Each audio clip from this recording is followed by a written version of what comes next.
tell me to stop. My town, my crown. We know what it takes to be reaching the top. We're reaching the top. We're reaching the top. We know what it takes to be reaching the top. My time, my time. None of you people can tell me to stop. My town, my crown. We know what it takes to be reaching the top. We're reaching the top. We're reaching the top. We know what it takes to be reaching the top. Lower the lights down. Hand over my crown. Hand over my heart. I do this for my town. I do this for my crowd. So turn me up real loud. My time, my time. None of you people can tell me to stop. Turning the track up. I'll never go back down. Hand over my heart. I do this for my town. I do this for my crowd. So turn me up real loud. My time, my time. None of you people can tell me to stop.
It is race meeting number 3 for the Porsche Esports Sprint Challenge and the Porsche Tag Heuer Esports Supercup by iRacing. And already we have had 2 absolutely fantastic race meeting weekends. A couple of weeks ago at Zandvoort, it was Red Bull Racing Esports domination. Graham Carroll, Sebastian Joe.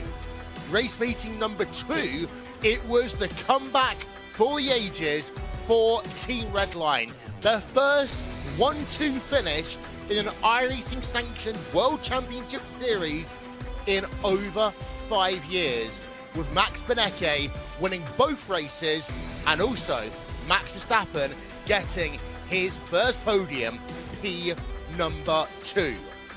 But also, Circuit de Barcelona and Catalunya proved to be one of those races that was really difficult for a couple of drivers. Joshua Rogers, well, he finished stone dead last at Catalunya and then only P15 on the feature. Sebastian Joe, well, he had a tough old time with it as well, despite the fact that he was the fastest driver in practice and second place in qualifying. There is going to be so much to talk about as we work ourselves through our broadcast. And, well, in just a few moments' time, we are going to have the 3rd round of the Porsche Esports Sprint Challenge. But first, let's have a look at our schedule, as this is race meeting number 3 at Donington Park. It is hosted the European Grand Prix in 1993. It is hosted so much racing around all forms of motorsports and even the odd music festival as well. After this race, we'll have ourselves a little bit of a break before we reconvene on June the 20th at Circuit de la Sarthe, the famous, the legendary, mythic Le Mans. Then Nürburgring Nordschleife, Silverstone, Road Atlanta, Brands Hatch, Spa-Francorchamps and Monza round out our 10 race meeting season. Donington Park, it's new. It is a track that has never been run in the Porsche Tag Heuer Esports Supercup. So let's have a look then at this track, and it's pretty much slap bang in the middle of England.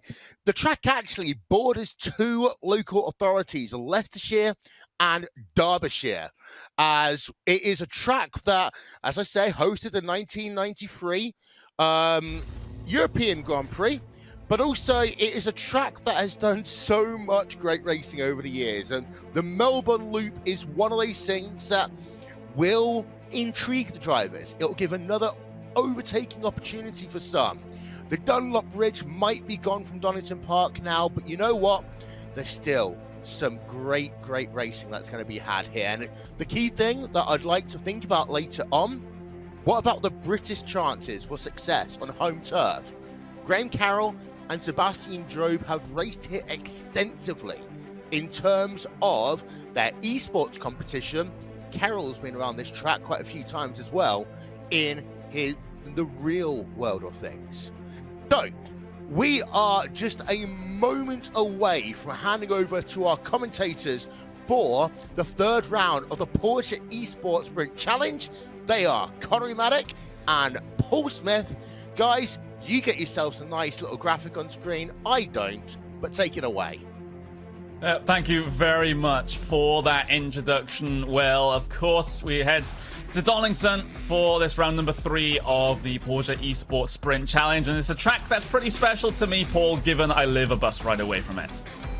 Yeah, it's all right for yourself. It's about an hour and a half for me, but it's certainly one that is a challenge for these drivers. It's a fast-flowing track, only really a couple of slow corners around the Melbourne Loop, really. So definitely these drivers are going to be challenged with this car, and with this this first race in the Porsche Esports Sprint Challenge, you're going to see plenty of action, plenty of overtaking going on, because down the Starkey Straight into the S's, down into the Melbourne Hairpin, and even into Goddard's. Those are the favourite overtaking spots, but even into Redgate, and if you're a little bit brave, going side by side through the Craner curves down into the old Hairpin as well.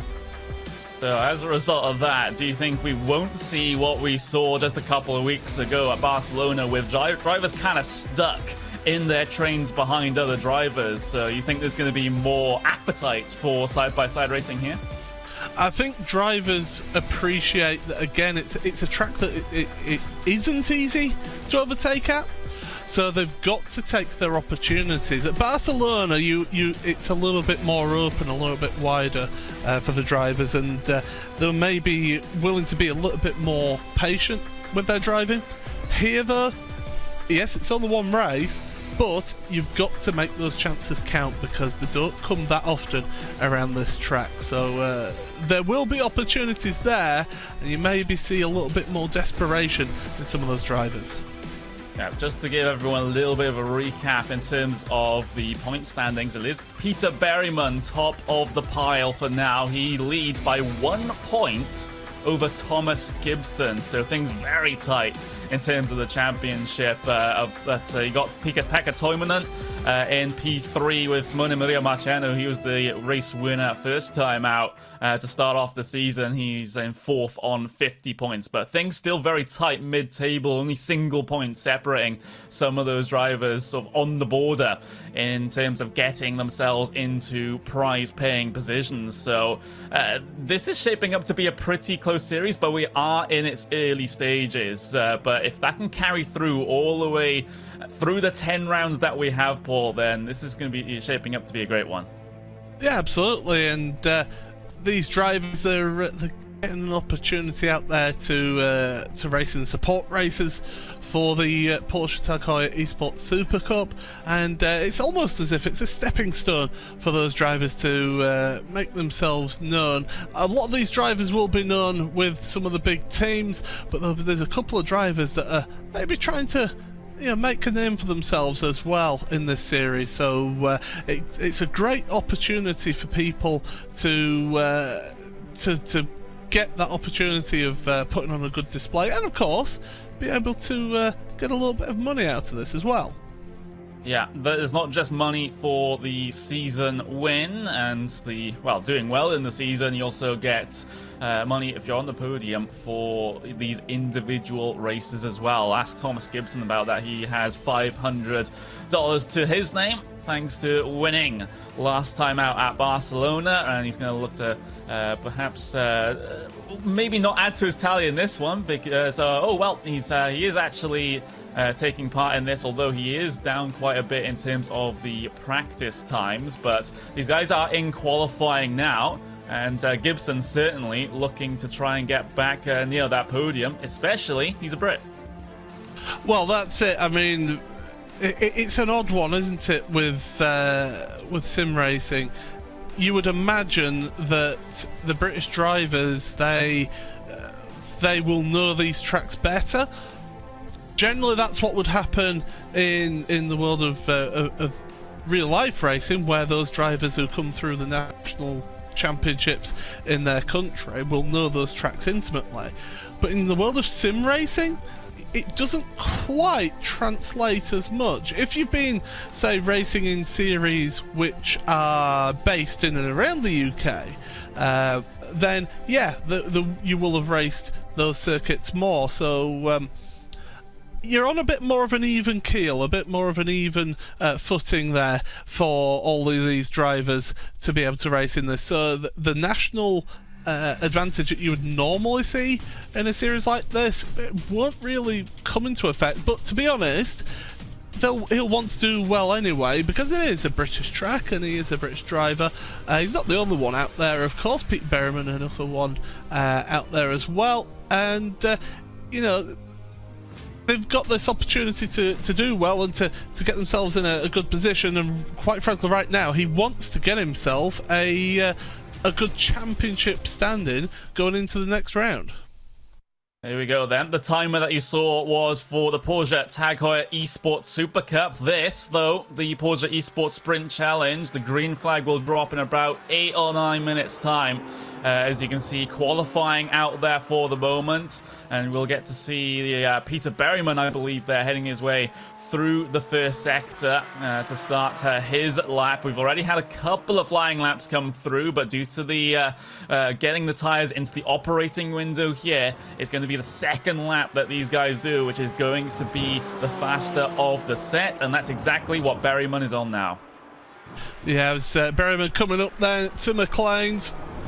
Tough right-hander to get right. You want to use all of the curb there on the left, and then up the hill. It's a quite an undulating track, is Donington Park. Coppice, get that first apex right. It's a double apex corner because you want to get the apex mid-corner as well. So a second apex, then run it out wide. Down Starkey Straight, heading towards the S's.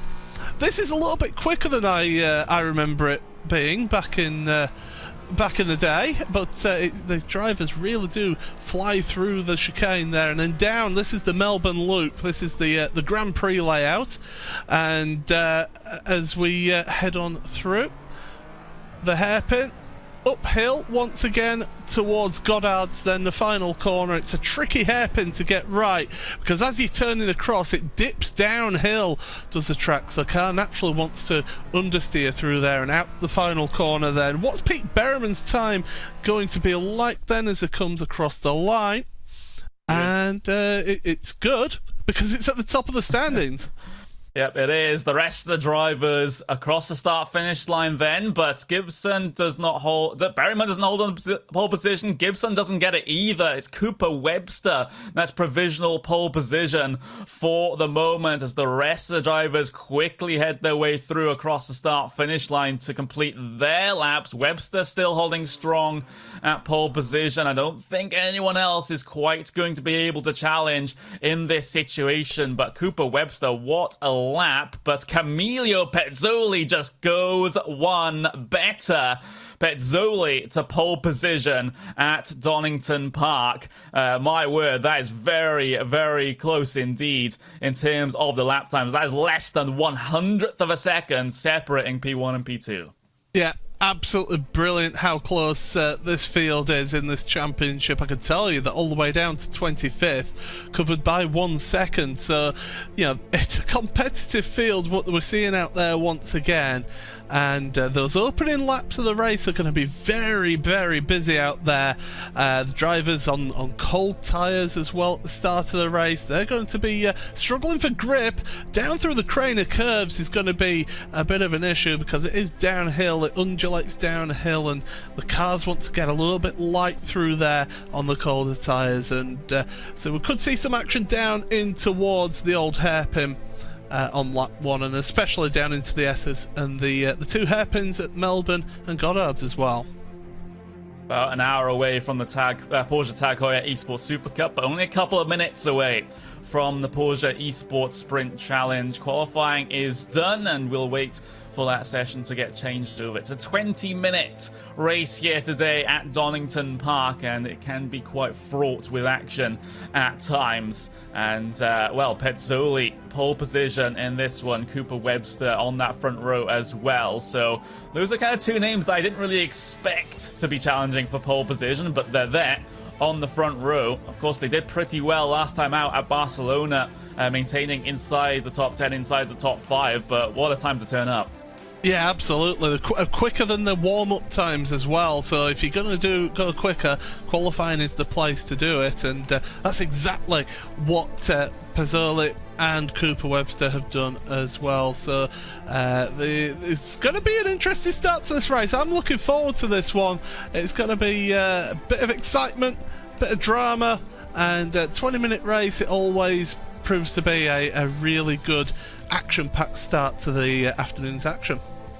Yeah, so I certainly can't wait for it. We do have to wait a couple of minutes though, but we'll get to see these Porsche 718 Cayman GT4 cars roll their way around here in just a couple of moments time. But points leader right now, Peter Berryman, starting in P4. I don't think he'll be complaining too much about that, Paul. He's still in a pretty good position to be able to make things happen. And of course, over the course of a season, it's more the consistency that counts.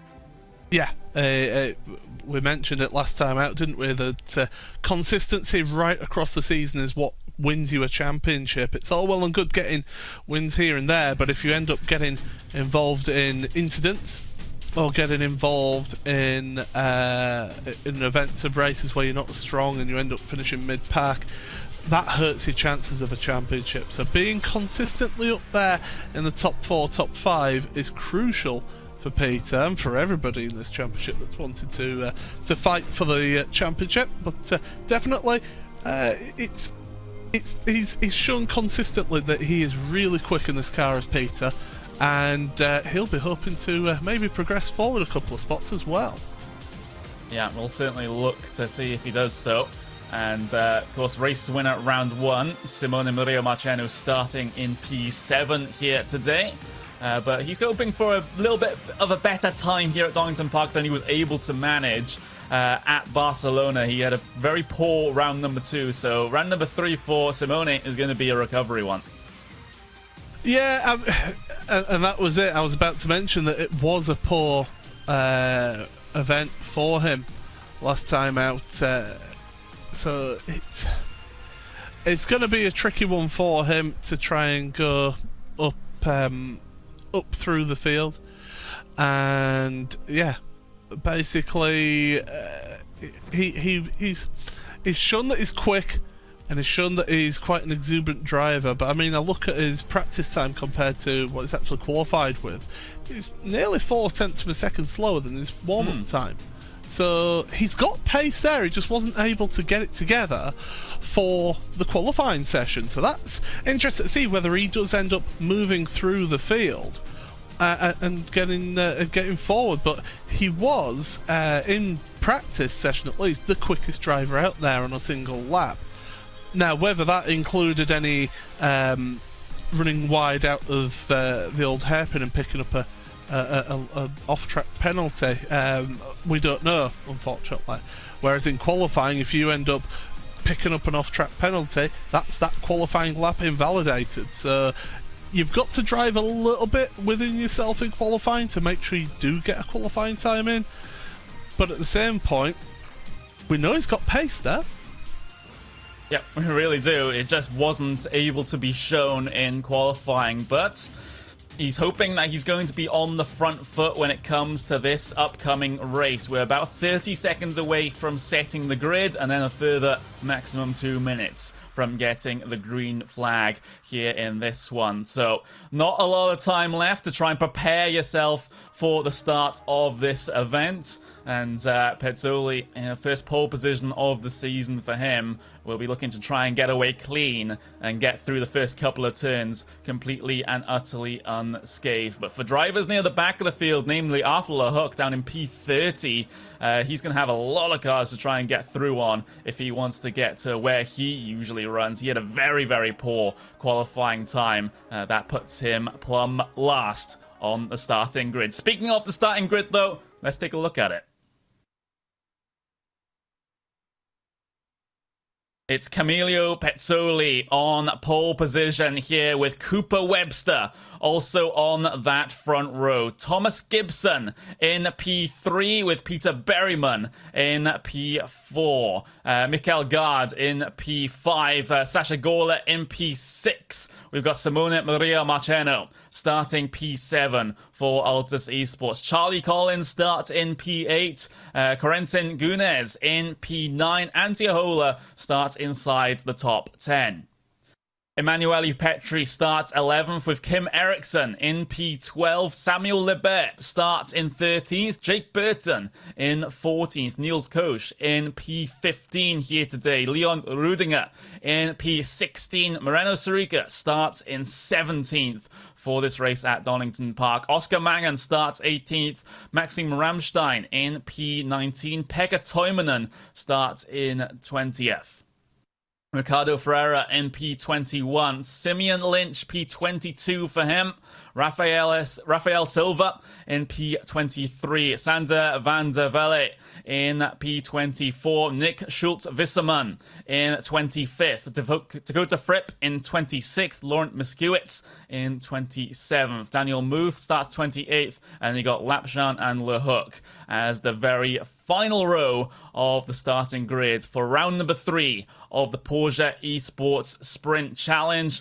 We're just about 20 seconds away from getting the green flag. Still waiting for the poleman to take himself to the starting grid. Pezzoli, he has been able to get there. Cooper Webster, P2.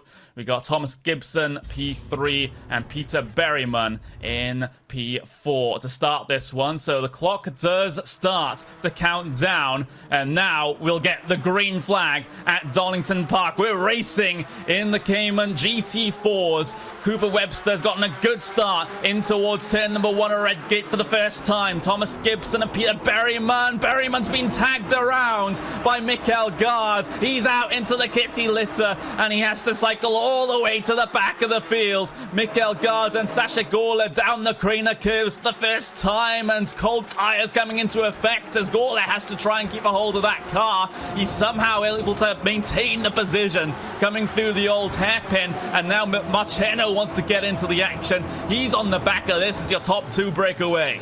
Yep, absolutely. The top 2 point away. Interested to see that our pole sitter didn't end up actually taking the start of the race. He's had to start from the pit lane, so he's all the way down in 30th position. So Pete Berryman and Pezzoli, the 2 faster drivers in this particular qualifying session, all the way to the back of the grid. But as you mentioned, the lead 2 of Webster and Gibson pulling away, and it's Mikael Gade who is trying to reel them in. We've got the number 10 there, Charlie Collins, making moves on Kim Eriksson. He's made it up now into 8th place with Eriksson under pressure now.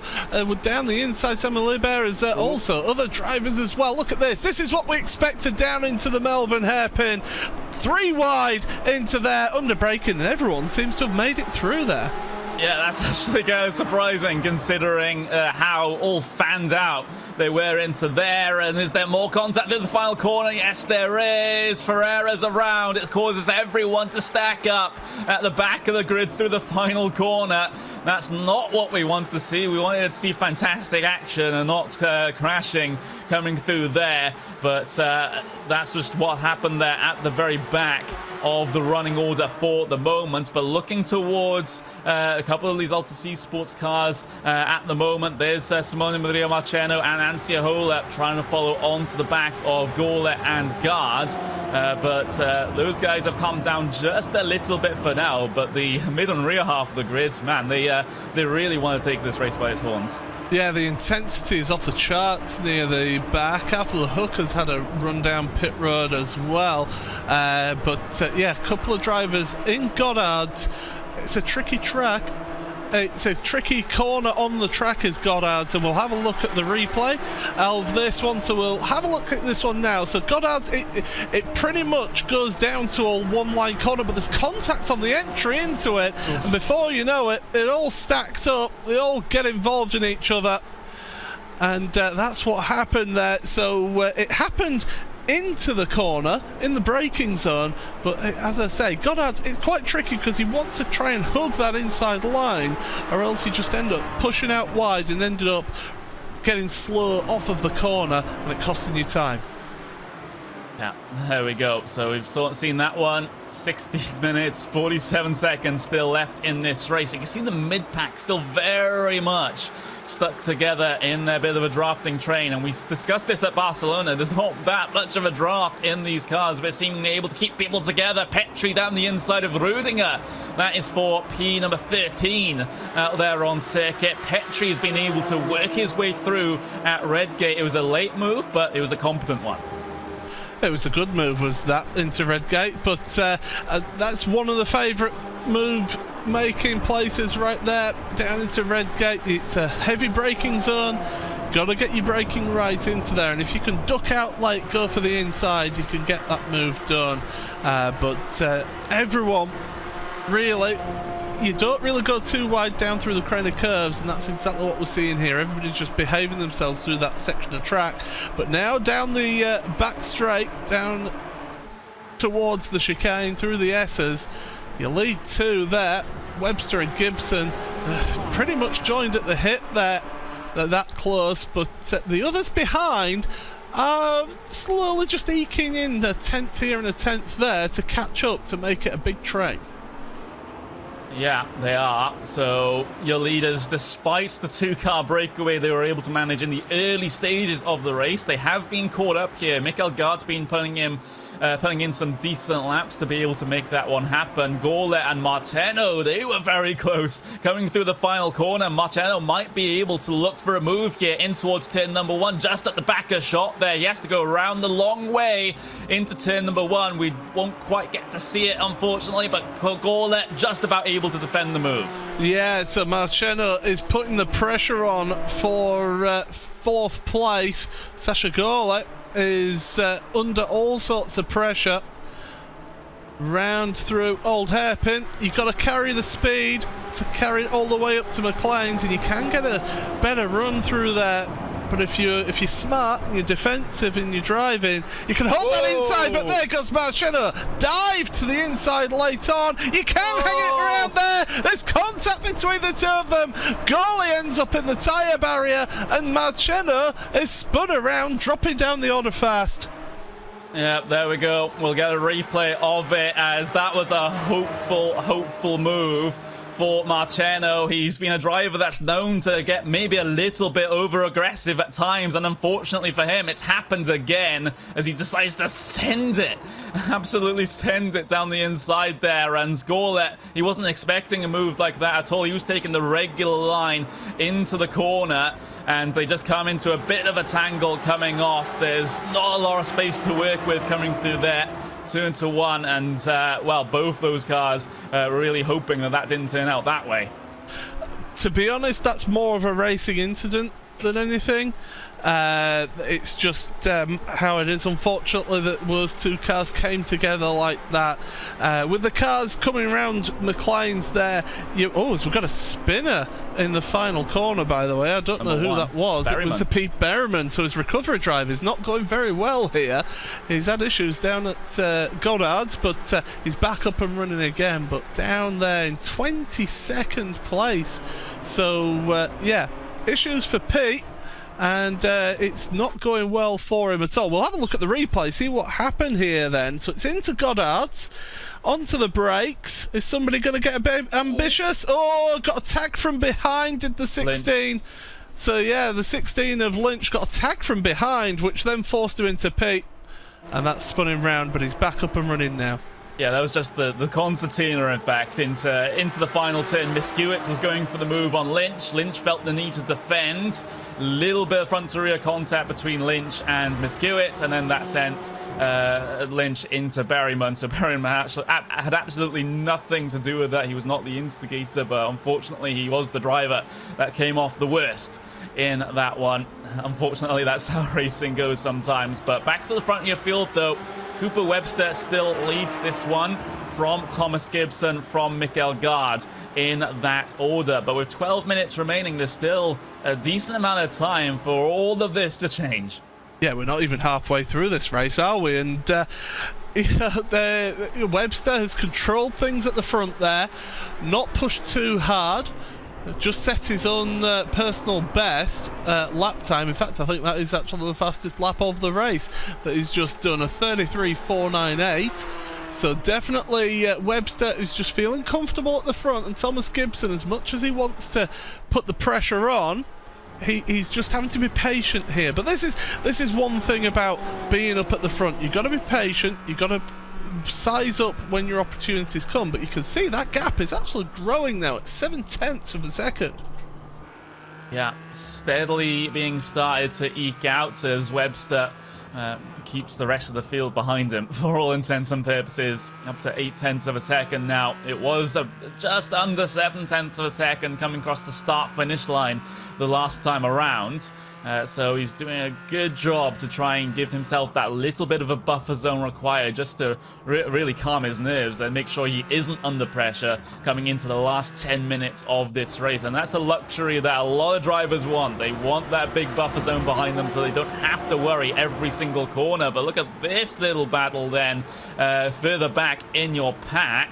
I didn't quite spot who that one was, but they're trying to give us some good action. Marina Sarika and Pekka Toivonen, they're battling it out for 13th place. Marina Sarika, one of the new drivers into the Williams Esports team, is in that mid-pack, and he's slowly been progressing forward, but it's not been the progression I think he would have been happy with. But he's in there, he's in the top 15, and he'll be trying to get forward a few more positions by the end of this race. Yeah, hopefully that's going to be the objective trying to be searched for. But having a look at the biggest movers so far, we have Antje Hola up 6, up into P4. Kim Eriksson's up 6 as well. He's got himself into P number 6, so hey, that one worked out for him. Pekka Toivonen up 6. Miskewitz, though, is up 10 positions from where he started, so he's been on a bit of a charge so far this race. But the biggest loser, of course, Camilio Pezzoli, did not take the start despite being in pole position. He's down 23 positions in P24. He had to start that car from the pit lane due to missing the grid.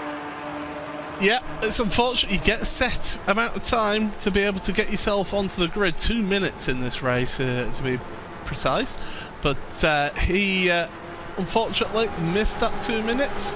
Meant that he had to start from the pits with a 20-second stop and hold before he could set off. So that really put him at a huge disadvantage. And he's all the way down the field. Looking at car 10, that's Charlie Collins, battling with Kim Eriksson and Cortine Guinness as well. Heading into Goddard. Oh, it's a place he can make the move. A little bit of contact.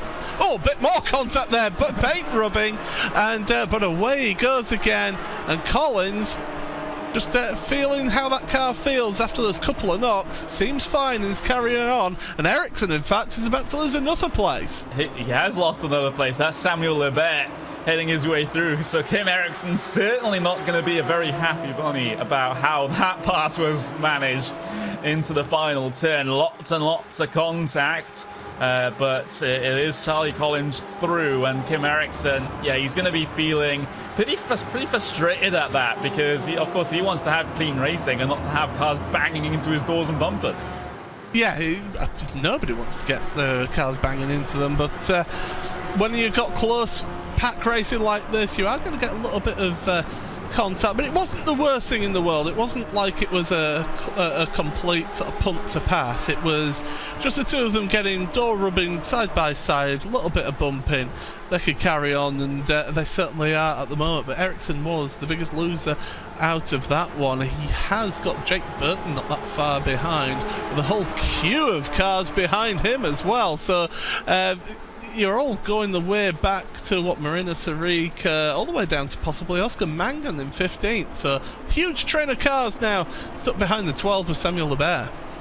It is a pretty tight train indeed. Ericsson though, he's still kind of stuck behind Lebert. Here goes deep on the brakes into the final corner, tags up the back of Lebert through there, gives him the hurry up, and well, now as a result of that, Kim Eriksson might lose yet another position because Jake Burton's looking around the outside into Redgate. Can he go deep on the brakes into here? No, he's just going to look for that cutback, try and make things happen through Hollywood and through Carina Curves. It looks like he's just about able to gain the ground required. Side by side down the hill they come into the old hairpin. Burton on the inside has just about been able to make that one complete. Big shot to the rear bumper from Kim Eriksson. He's getting incredibly tilted at the moment, and here comes Niels Koch looking to try and get both of them done, coming through the middle sector, but he can't make any further progress as things are heating up back here. My word. Yeah, business is picking up here in this opening race, and my goodness, it's great action here in the mid-pack, but Kim Eriksson getting bumped and barged. I will say it was a little cheeky of Samuel Lebert to touch the brakes after the first contact, giving it a little bit of a brake check through Goddard's, but able to stay in front, and Eriksson now, it's all manner of defensive. He's not had the best run through the chicane, and he knows it. He's had to pull over to the inside to try and protect his position, but around the outside, contact from behind. It was going to happen eventually, and unfortunately it's Petri who seems to have got involved in that one. Rudinger got his braking all wrong, and there was only one target that he was going to hit, and that was Petri in the unfortunate position of just being in the wrong position coming into the braking zone of the hairpin. You'll see it up on screen. Rudinger in that green car, just misses his braking point, and there's only one direction he was going to go. Absolutely, and Petri, the unfortunate one out of that one. Dropped down to 19th now as Petri out of all that. So it has broken up that little bit of a gaggle of cars for the time being, although Marina Saric now up to 11th place. Not that far behind Niels Koch, but you've got the 99 there, Oscar Mangan, just at the back of this pack. Just sitting there waiting. There's 5 minutes remaining, so a quarter of the race yet to go. There's still plenty of time in this one, Connery, for even more fireworks to be set off. I think we've had more fireworks so far this race as we've had in the first two races combined. So our little sort of conjecture before the race that this one might be a bit more interesting, certainly turning out to be correct for now. There's your mid-pack train once again. Oscar Mangan is on the back of that in the blue and green machine, as he's got Pekka Toivonen, he's got Rudinger ahead of him as well further down the train, but these guys just taking a little bit of a respite, but I'm sure they'll decide to give us some more frantic action soon. But back towards the front, there's the race lead battle. Webster, Gibson, Guard, Ahola in that order. These guys haven't really been scrapping it out as much as the mid-pack has, but they're certainly starting to bunch up right now, unless my eyes are deceiving me. No, they are, because Gard has been on an absolute mission these last few laps. 33.297 he got on that last lap, compared to Thomas Gibson's 33.4, and the leader, Webster's 33.5, as Ahola having a bit of a moment in the background at the old hairpin, but carrying on. That will cost him just a few tenths there, but 2 seconds covering your first 4 cars. This could be an interesting end to this one. Yeah, it could very well be. It just requires that spark to ignite everything, and then we'll get a fantastic battle inside the podium positions. But you can see Ahola, though, just starting to drop off the back of this one. He had a big moment coming through the exit of the old hairpin out into the grass, so he's lost a decent chunk of time. as a result of that. And with only about 2 laps remaining by my calculations across the start-finish line, that's going to be some time that he really wishes he had around about now. Yeah, it's just put things a little bit out of his grasp. He's got to hope that the drivers in front start tripping over each other and start battling out for the lead or even second place. So that's what he's got to hope here to try and get back to the back of this queue. But the front 3 across the line, lap times, I'm just having a look at my timing screen. So 33.3 for your front 2 and a 33.5 for 4th place. To the leader, Cooper Webster, once again just cutting a few hundredths of a second a little bit faster that last time. Yeah, just about able to extend that advantage. And 2 laps to go then. Gibson hasn't been able to gain the ground required. As you see that Alta C sports car stretching its legs over the Core Sim Racing orange and white machine that's trying to chase it down. You have Prologue React Esports, Mikael Gard in P3 there as well in that blue Porsche Cayman. But he, like you said, he's been the one that's been really gaining a lot of time in this little group towards the end of the race. But is it going to be too little too late, because he's not locked onto the back of Gibson as much as he would like? Yeah, he's given it everything, absolutely everything, to try and get up to the front. But Gibson has dropped back, and this is Gade's opportunity to maybe get a second place here. He could be on for a chance, but he's got to have the lap of his life through this final lap. I think the leader has just pulled out enough to be able to be a little bit more comfortable, but he cannot rest up. He needs to carry on and keep on pushing. As they're about to start the last lap, you can see that Gade's view on the left-hand side doesn't look that close. In fact, he's dropped back a little bit from Thomas Gibson, and he's coming under a little bit of pressure from Heuer.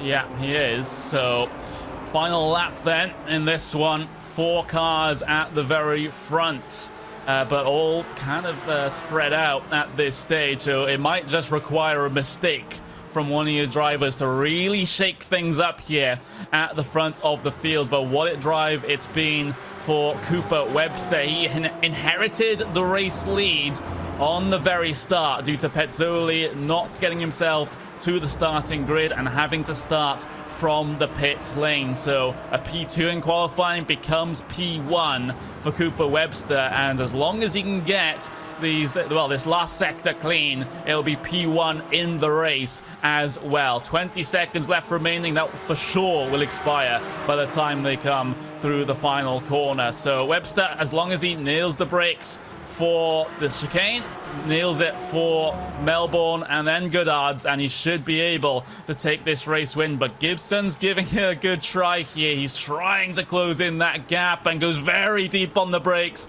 into Melbourne, but it's simply too far back for Gibson. Just one more corner to go, and Cooper Webster will be able to win this race. Clean through here, and then it's a run to the start-finish line. Cooper Webster across the line to win round number 3 of the Porsche Esports Sprint Challenge. The rest of the field heading their way across the line now, as there's Charlie Collins heading their way through. Top 5 finish for them.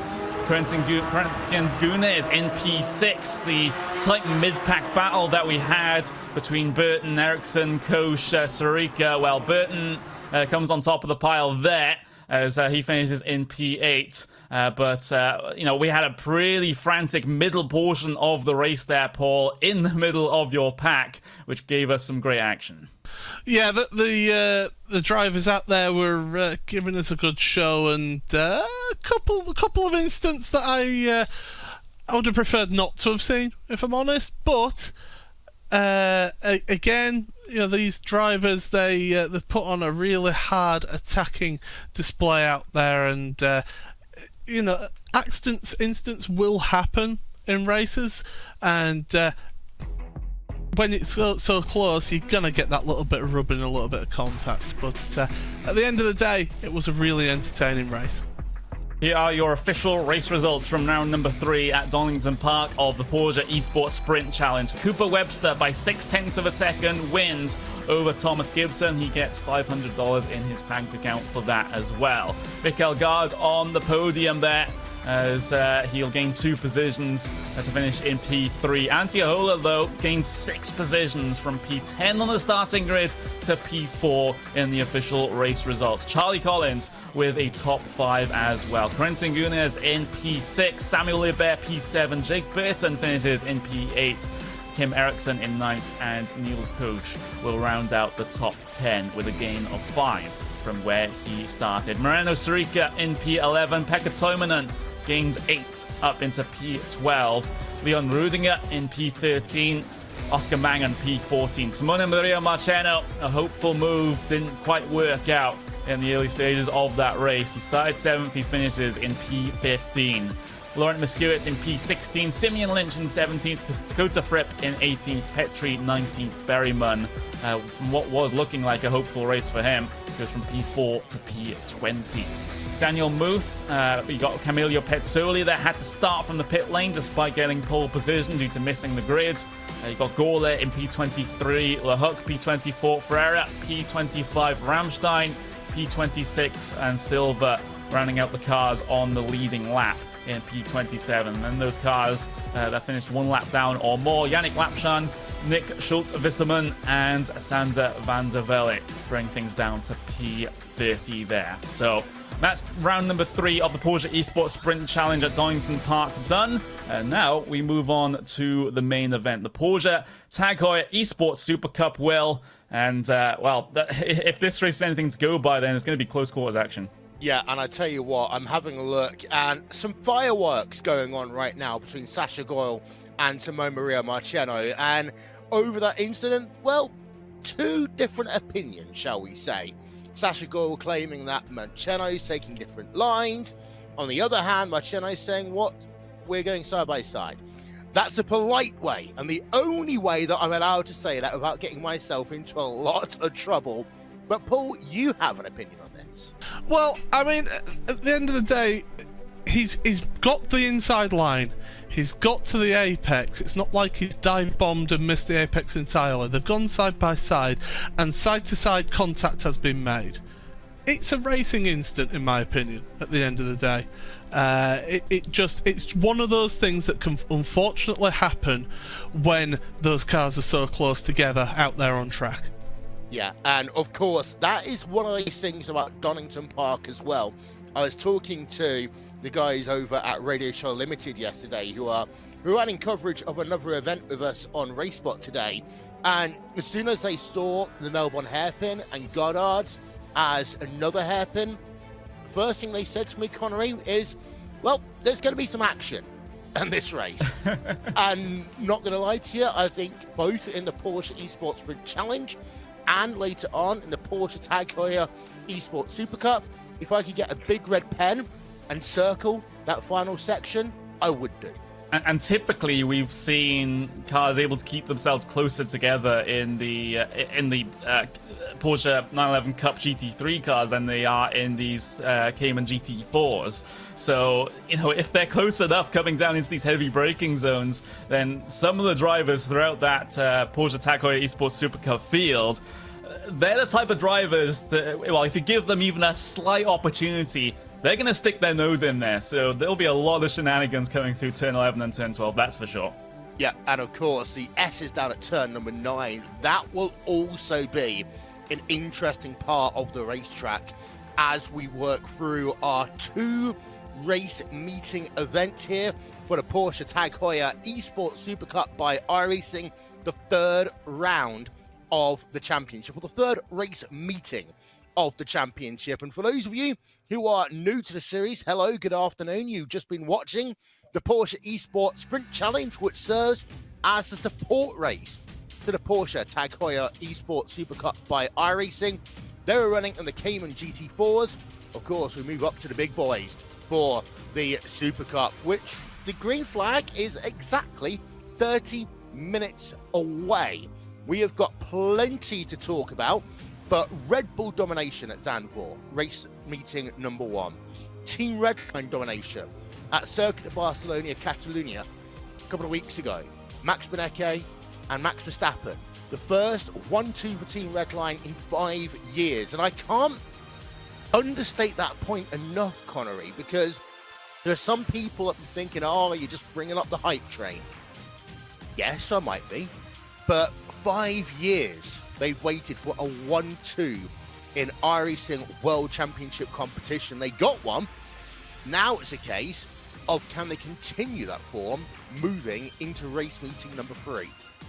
Yeah, that's going to be a big ask considering the level of this field. There are about, I would say, 10 drivers on a good day that can win one of these races. So it's a massive amount of competition that they're having to deal with, and and a lot of the races so far have been very qualifying dependent as well, at least at Zandvoort and Barcelona, where you can't really make that much forward progress during the races. Whether or not that will change here at Donington, I don't know, but I'm certainly looking forward to it. But saying the the good times that Red Bull have had, the good times that Redline have also had in recent times, though, it's Dane Warren, though, that's top of the point standings coming into this one, and he hasn't even got himself onto the podium so far this season. 2 7th place finishes at round number 1, a 5th and a 4th at round number 2 puts Dane Warren on 103 points, 4 points ahead of Brian Lockwood, who's only visited the podium once. So it seems like as long as you're consistent inside those top 10s, inside the top 5, then you're still going to have an absolutely amazing time in this championship.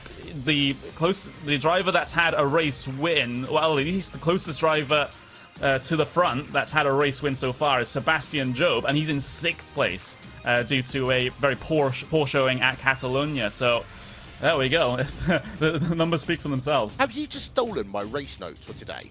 Because that is literally the thing I was had next. I wrote a long document this morning. And the next thing I was going to talk about, Dane Warren, points leader, 4 points ahead of Brian Lockwood. Then I was going to talk about Josh Rogers in 3rd, in part because of a recovery drive last time out, and the fact that you've had no race winners in the top 5 of the championship. So, respectfully, Connery, I am going to cite you for plagiarism. I know you've just submitted your university dissertation, and I will apologise for the ice cream van that some of you might be hearing in the background. Nothing I can do about that today, unfortunately, but there is a look at the Porsche Tag Heuer Esports Supercup Championship standings, and yes, it is Dane Warren who has not got a podium so far in this series, who is leading the championship with 103 points, 4 ahead of Brian Lockwood, and Joshua Rogers rounds out 3rd. Sindre Setsas in P4, Toy Erskard in P number 5. And that opens up, I think, a really important talking point, Connery, because we talked about this extensively last year. We must talk about it extensively again this season. The Porsche Tag Heuer Esports Supercup by iRacing doesn't just reward people who win races. Of course, you win a feature, you get $1,000 into your bank account. Happy days. But actually, the entire Supercup, the Porsche Mobile 1 Supercup over the years, as well as the Porsche Tag Heuer Esports Supercup, they reward consistency. And those drivers who can work those opening laps, stay out of trouble, keep it clean, be consistent, are those who are going to be in the prize-paying positions come the end of the year. Yeah, but at a circuit such as this, that's keeping clean is going to be very, very difficult. Even if you just look after yourself and not go for any risky moves, you're counting on the other drivers doing that as well, and that is certainly no guarantee. So this one is going to be more like touring car racing than a Porsche Cup racing. Let me tell you that. But it's going to be an interesting one, that's for certain.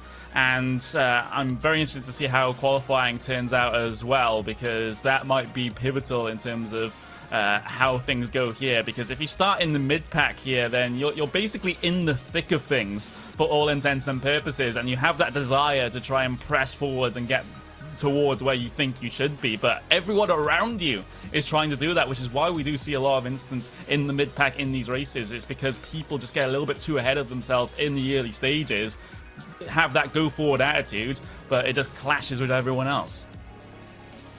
Series commentator Martin Haven just asked me for a 99. That would be possible if I didn't then have to drive it all the way down to you and hopefully not pop a tyre on the way doing so.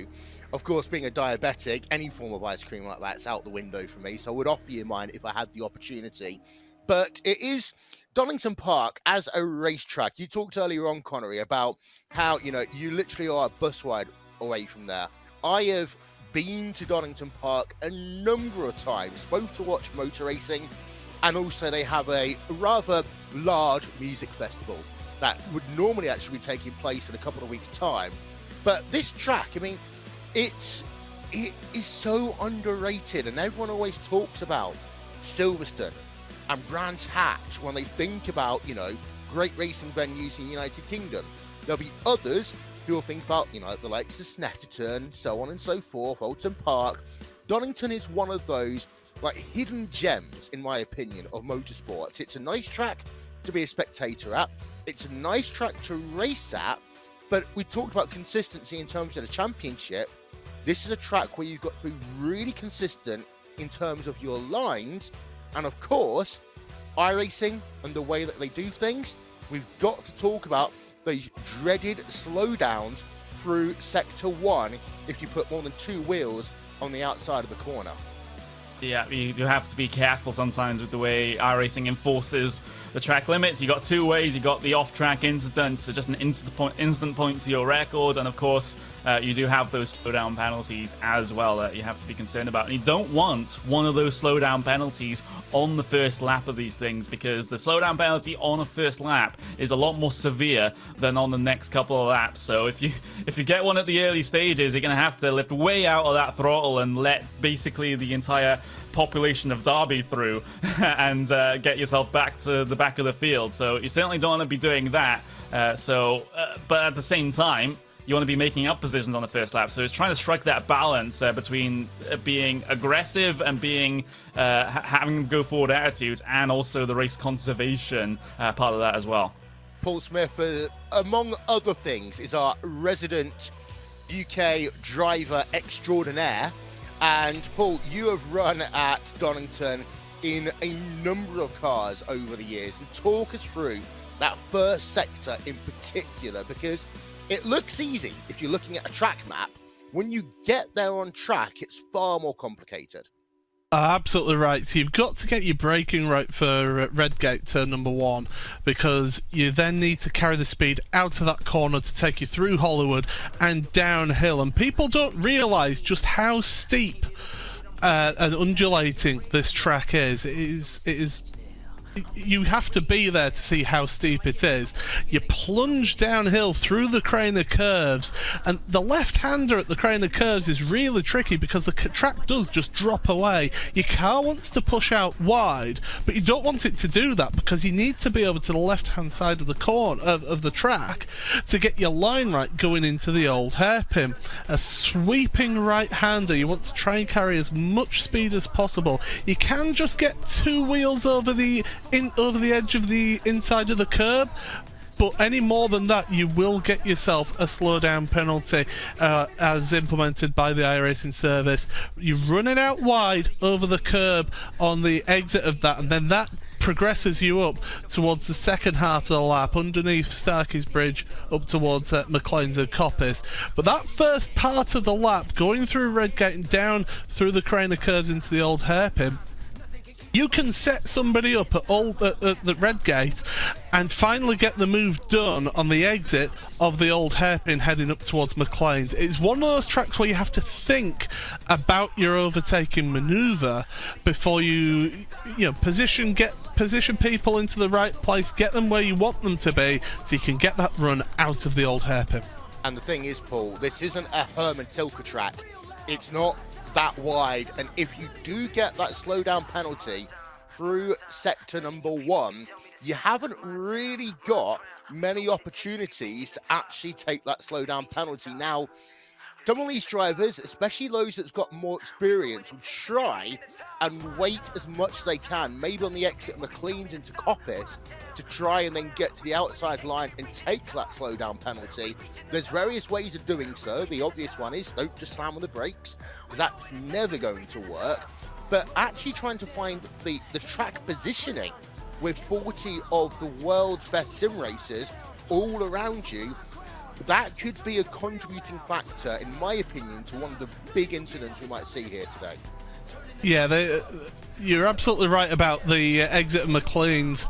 Get the car over to the right-hand side as quickly as possible, then slow it right down to serve your slow-down penalty. That is the best place for it, because by that point, especially on the opening lap, it's quite a wide section of the track, really. The cars are all naturally over to the far left of the course on the exit of McLean, so definitely it's best to get it over to the inside, slow it right down, serve your penalty, and then get back up and running again.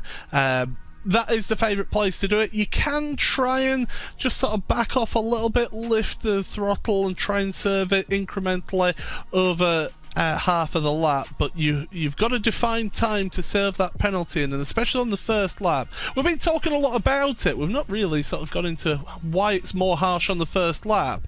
The way that iRacing works, it judges a slowdown penalty, is that it will take your average of your sector times and work out how much time you have gained and then penalise you that amount of time. Well, the problem is, on the opening lap, you've got no sector times put in, so it will give you a lot harsher penalty on that opening lap. So that's why it's important on lap 1, or if you haven't had a clean sector by lap 2 or 3 through certain parts of the track, you've got to be careful with those slowdown penalties for corner cutting. It seems harsh at the time when you do get it, and trust me, every driver who has driven around this track in iRacing knows what it's like to get a slowdown penalty on lap 1 around here. But these drivers, as we've mentioned, the 40 of the best drivers in the world of sim racing, I don't think it'll be a problem for them. They'll have worked all that out years ago. Hopefully. Of course, some drivers, thank you very much there, Paul, some drivers have raced this track far more than others. I want to talk very quickly about from penalties to incident points, and there's two types of incident points, of course. Normally, the ones that you get in a race, but it's important to note here, Connery, that all of the races are reviewed after the race, and the iRacing stewards do a lot of great work to work out if there is a racing incident, if there's blame to be apportioned, and if so, who it's to be apportioned to. Two drivers are already on 12 season incident points, Alexander Thebe and Matti Kaigoja, and that will basically mean, Connery, if they get themselves 4 more incident points today, aka being responsible for one incident, they will get their first season penalty, and that will be the fact that they will not be able to qualify for the next round of the championship. Yeah, that would be a big hit to their, well, not their hopes of winning the championship, because neither of them are in a position to be able to do that at this stage. What they're looking to do is try and get themselves inside the top 20 so they don't have to go through the entire qualifying procedure for next year. That's the objective for them, and if they, do have another bad race, finish near the back, and then get hit with the penalty as well, then that's going to put a massive damper on their chances of guaranteeing their spot here for next season. So they have to be on their very best behavior for the rest of the season now. Yeah, qualifying will start in a couple of moments' time, and we're going to hand over to your commentators in a couple of moments' time. My final thought here, Connery, before we hand over to Martin and Paul, there's 2 drivers who I've got listed today who have raced here extensively on iRacing, being a part of various club level series, and it's actually when I first started commentating on them, but actually also have raced here in real life as well. Graham Carroll, probably the most famous of these, but also Sebastian Job. And I think that after the miserable weekend they had a couple of weeks ago at Barcelona, they are looking to bounce back, and what a track for them to try and do so. Yeah, I think they will have a very good opportunity here. We discussed this very topic in the support race with Paul, because usually in real world racing you say, oh, this is the driver's home track, they're from this country, they would have raced lower formulas, lower series here at these circuits. But at sim racing, that's perhaps a little bit less true. Of course, you're going to more gravitate towards the tracks that you know and love if you're from that country, but everyone has the same opportunity here to go racing at Donington on our iRacing. You know, you just buy the track and you go out there racing. So there's not as much an advantage as the real life being from the country where the track is. So there's certainly an element of it, but it's not as pronounced as it is in the real world. Well, that is going to be practice over for the drivers. Qualifying will be coming up next here on the third race meeting of the Porsche Tag Heuer Esports Supercup.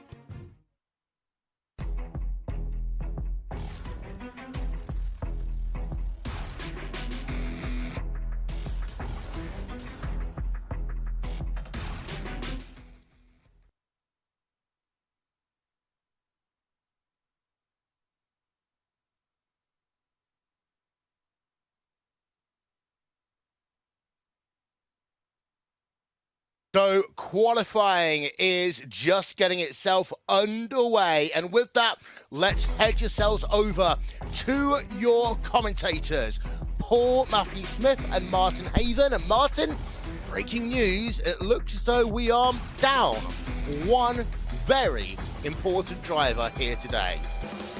Thank you, Will, and welcome everybody to Donington Park, the once home of the European Grand Prix and one of Britain's great parkland race circuits. I'm delighted to be back and ready for race 3 of the Porsche Tag Heuer Esports Supercup for 2020. 2 races, 15-minute sprint, 30-minute main race here, Paul Smith, and the big name that is absent, it seems to be Max Verstappen. He has not been able or has not decided to get online with us here today. Yeah, it is a disappointment for some fans. I'm sure that's the case, maybe. But to be honest, we've still got a 37-car grid of some of the best sim racers in the world, and one driver does not make a grid. You know, they've got to have a whole grid of drivers to be able to compete against. So it's certainly going to be some excellent action out there. Yes, absolutely. I mean, Donington Park is a great place for sports car racing. It's got overtaking opportunities, and as we saw with the GT4 Caymans, there are places where you can lean on a rival. Rubbing and racing go hand in hand. And here we're looking down at the Melbourne hairpin. This is quite a steep plunge downhill into a braking area. Pick a line, any line. So the Donington Park Grand Prix circuit in the heart of the East Midlands. In fact, it's on the flight path for East Midlands Airport. And in the olden days of telemetry, remember Hans Stuck once in a Group C race, having the tower from East Midlands Airport on his comms. That doesn't happen so much in this digital age, but it is a flowing uphill and downhill circuit.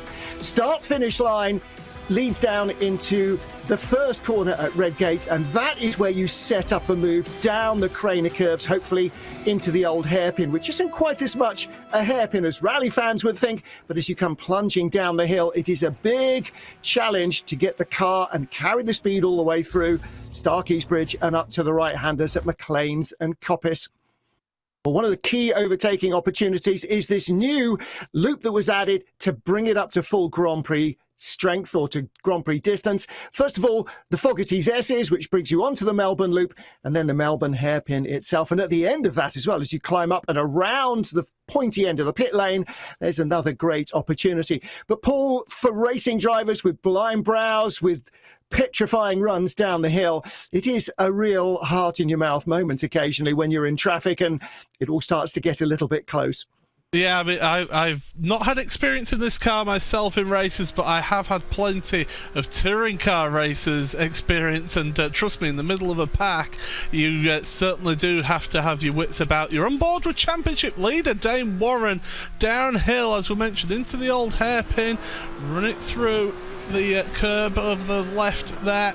Really important not to carry too much speed into the old hairpin, because you always run out wide, and that sets you up through Starkeys Bridge and the Schwantz curve into the first of the 2 blind right-handers. Now, from this camera view on the roof, you actually can sort of see where you're going. In McLean's, you can't as a driver, and in Coppice, double right-hander, and it's this second apex that is absolutely crucial.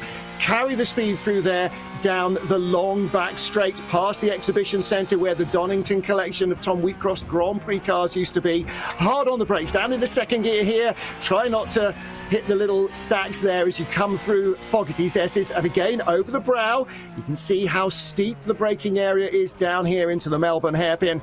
Pick a line, any line. You can attack and defend, narrow, wide, whichever you like. But here, you need to try and not leave the door wide open if you're being attacked to go through into Goddard's. Now, what he's done is really V'd the corner off there to get the run out to start a lap rather than to finish it.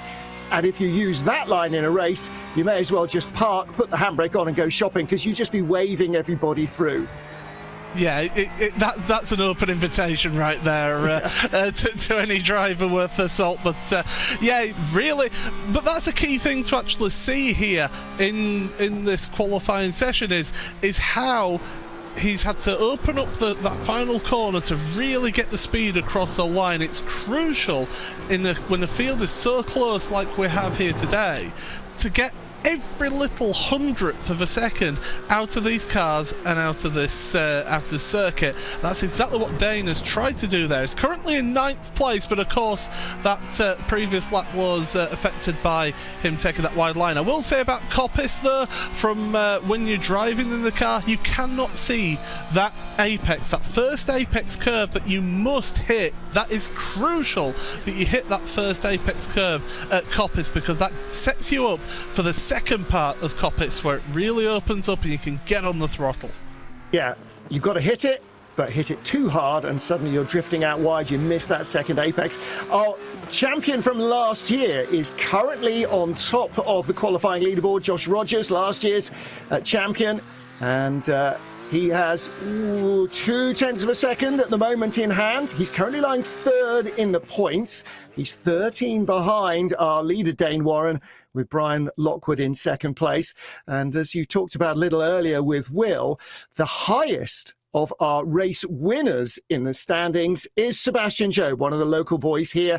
He won race 2, the main race in Zandvoort, after the first race was won by Graham Carroll. But actually our race winners, including Max Benecke, who won both races in Barcelona, they are 6th, 8th and 9th in the championship. So it's been consistency.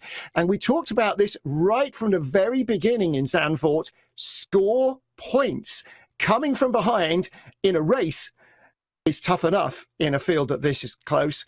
In a championship, if you don't score points in the first weekend, that follows you through the remainder of the season. All 10 races, you'll be trying to catch up. Or in fact, all 20 races.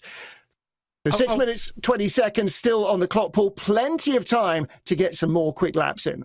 Yeah, absolutely. I mean, Dane Warren is second in qualifying. Of course, don't forget the top 8 get inverted for the opening race. So yeah, they may be getting the fastest times in, but they're going to be starting Dane in 7th and Josh Rogers at the moment in 8th. Max Benecke, 3rd place, of course, double winner. He's only the 3rd driver to get a double win in this championship in the 2 years that we've had it. Martin Kroenke and Sebastian Jobe are the only other 2 that have managed to achieve that in this series. So Benecke did a fantastic job last time out, and it was great to see him bounce back from the first round at Zandvoort. But we talk about Dane Warren being consistent.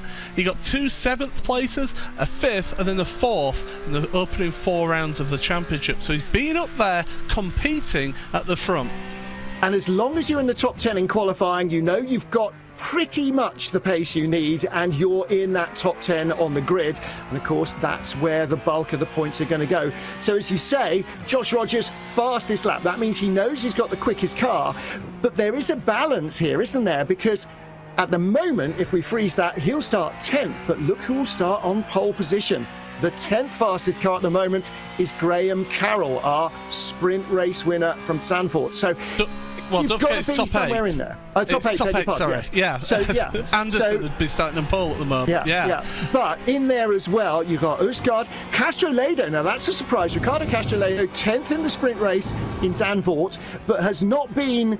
Oh, he was 12th in the sprint race in Barcelona, but in the main races, he's had trouble and he has not scored a single point since that sprint race in Zandvoort. So really important that he hangs on to that, and most important of all, does not get tangled up somewhere in the race to drop himself out of the points. So Ricardo Castrolado has really got to capitalise on this good qualifying performance to reinvigorate his championship.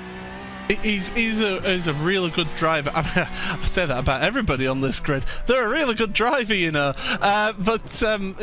He's one of those drivers where you can feel confident if running side by side with you, because he will leave you just enough, and I mean millimetres, just enough room to have too wide through corners. So Castrolado is one of those drivers that whenever I have crossed paths with him, yes, he's considerably quicker than myself, but he can race fairly as well. It's Patrick Holtzman actually up into 8th place now.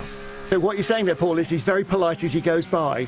Yes. Yes, he gives you a little wave. He goes, thank you. Yeah, it's like the touring car drivers used to. Thank you very much. That's my actual racing career in a sentence. They're all very nice as they go by me. So we just saw Brian Lockwood completing the lap there. Only got him up into 16th position. So he and Sindre Setsaus, they're 2nd and 4th. They need a little bit more pace. Carroll needs a little bit more pace. He's down in 9th in the points after an opening weekend that gave him a win and a 2nd place. And it's been Josh Rogers with the fastest lap still. 3rd and 4th, or 4th and 3rd, more accurately in Zandvoort, 37th. So he had real trouble in the sprint race in Barcelona and then only recovered to 15th place. So he didn't have a great second race weekend, Josh Rogers. Didn't have the most brilliant first race weekend, but consistently scoring points is going to be absolutely key. Alejandro Sanchez, twice 8th in Zandvoort and then 6th in Barcelona sprint race and 22nd in the main race. So you can see where the consistency is there. It's that 22nd place that has cost him a pretty decent championship position. He's down in 10th place, whereas if he finished in the top 10, he might have well have been in the top half dozen by now. But he's got pace here again, and that's important for him. Yeah, it certainly is. And he was somebody who impressed me on the second half of the championship last year was Alejandro Sanchez. He really did come into his own. He didn't quite have the consistency or the in the races, and didn't always seem to get involved in some sort of incident. But he has pace there. He knows he's quick. It's just tying it all together and making it work in the races. Anybody who's on a lap now will get to keep it. Anybody who's coming out of Goddard's will get to start another one. As we're into the final 15 seconds, plane going overhead from East Midlands. That's a rare sight these days, isn't it? Isn't it strange how when you hear a plane in the sky, you look up, oh, that's a plane. Yes. Those are the times in which we live. So the clock counts down to 0 and qualifying is done. And that means that our reigning champion, Josh Rogers, is the man again with the fastest lap, as he was in qualifying in Zandvoort, as he was in qualifying in Barcelona. But Alejandro Sanchez and Sebastian Job, who aborted a lap, I think, to try and avoid improving, that's row 1. Ricardo Castrolado and Tommy Usgaard, row 2. Patrick Holtzman and Max Benetti, the double winner from Barcelona, getting his season firmly back on track in Spain. That's row 3. Points leader Dane Warren and reigning champion Josh Rogers. Last year's top boy and this year's current top boy are row 4. Head of Alexius Siakala and Alexander Tiber. Mac Backham and Josh Anderson start on row 6 ahead of Christopher Dambeats and Jeff Giassi. Graham Carroll down on row 8 with Brian Lockwood. They didn't quite get the laps they needed, but they're ahead of Sindre Setsaus and Jamie Fluke on row 9. And 19th and 20th on the grid, David Williams and Bobby Zelensky. Thibaut Casubon, the youngest driver in the championship, with Martin Kronke on row 11 ahead of Gerger Huttu and Valtteri Alander on row 12. And we complete our grid with the 37 drivers who will hopefully make the start. Johan Hart and Mark Perez, row 13. Jerome Bouteloup and Kevin Ellis Jr., row 14. Jack Sedgwick, Marcus Jensen are on row 15 of the grid for the sprint race here in Donington Park, followed by Antoine Higuelin, Matti Kajisoda, Mitchell de Jong, Carl Janssen, Jonas Valmeyer.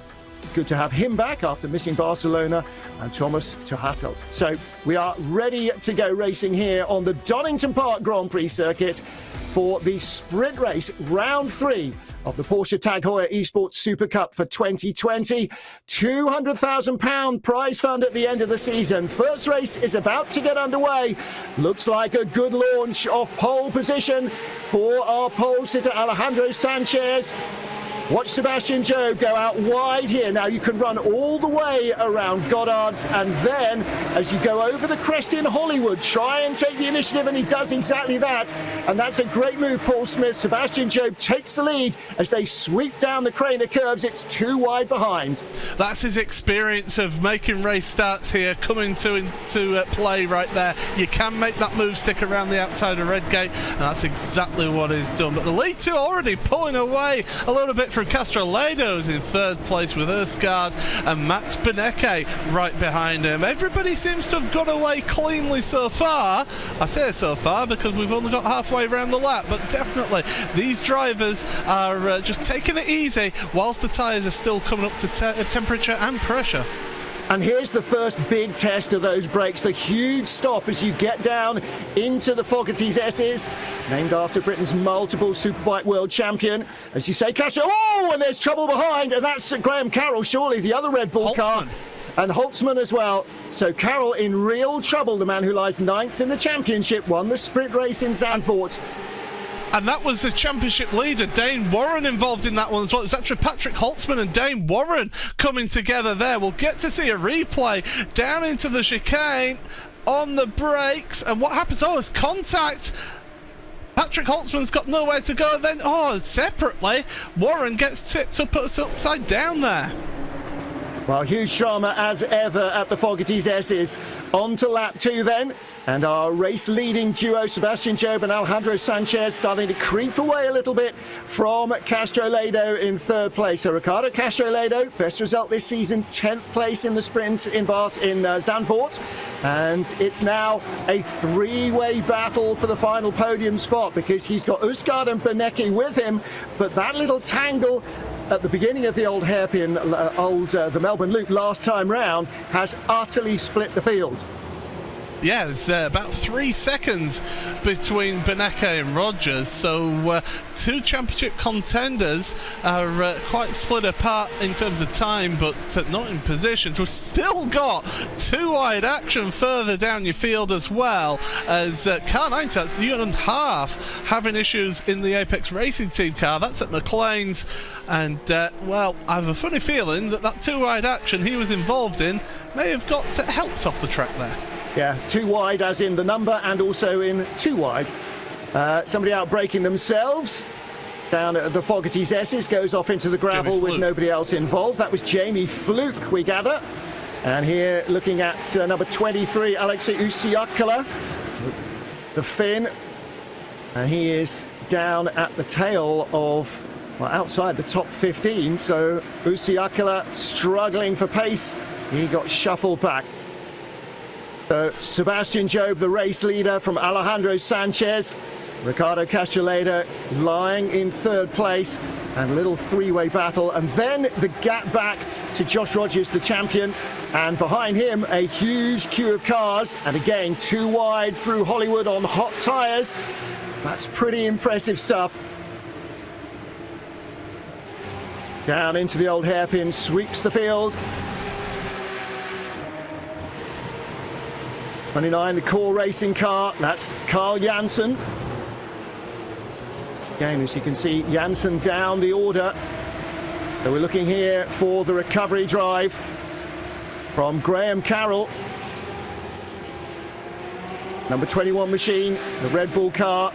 On the outside, 71, Jonas Valmeyer. Valmeyer had technical issues back at home, couldn't join us on the grid for Barcelona's races, so he goes down the inside.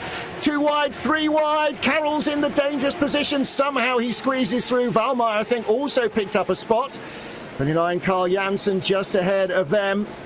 There's Valmeyer. Battle on the brakes with number 4, Marin Cholak.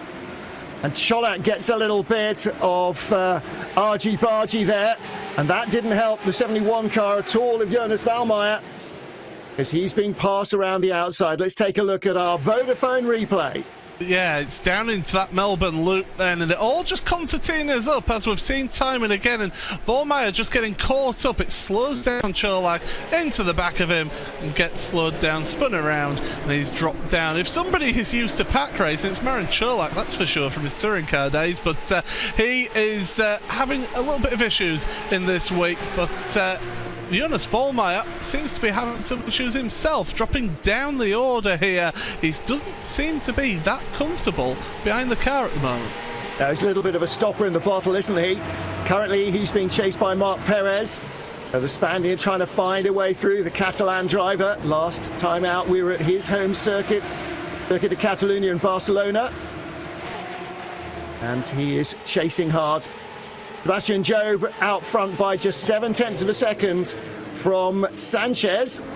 And we look a little further back. This is Max Benecki. He has finally been caught. Josh Rogers, fastest man in qualifying by a couple of tenths, and that has shown. Look, he's left the 92 car. No, he's closing in. So that's Usgaard. So Benecki's got by Usgaard, hasn't he? Because he was on the tail of the queue.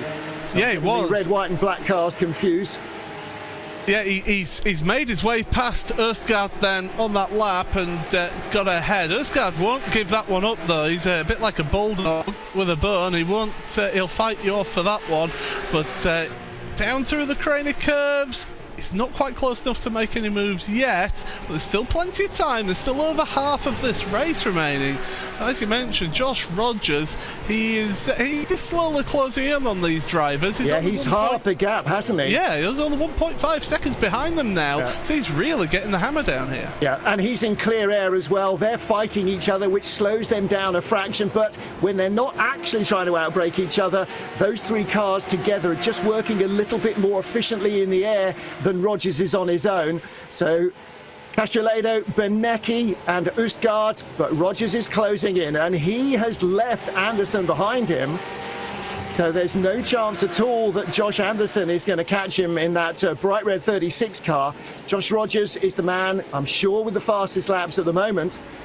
Our leader, though, who is on target to claim the most points, and in the end, that's what counts, that is Sebastian Job.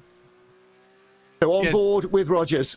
Yeah, Rogers does seem to hold the fastest lap at the moment at 27.3 compared to your leaders 27.5. Tommy Usgaard in front. Last lap before the cross the line was a 28.0. So Usgaard has improved a little bit, 27.8, whereas again a 27.3 from Josh Rogers. He has got the bit between his teeth. He's wanted to gain on these drivers, and he is giving it everything to try and get enough of position.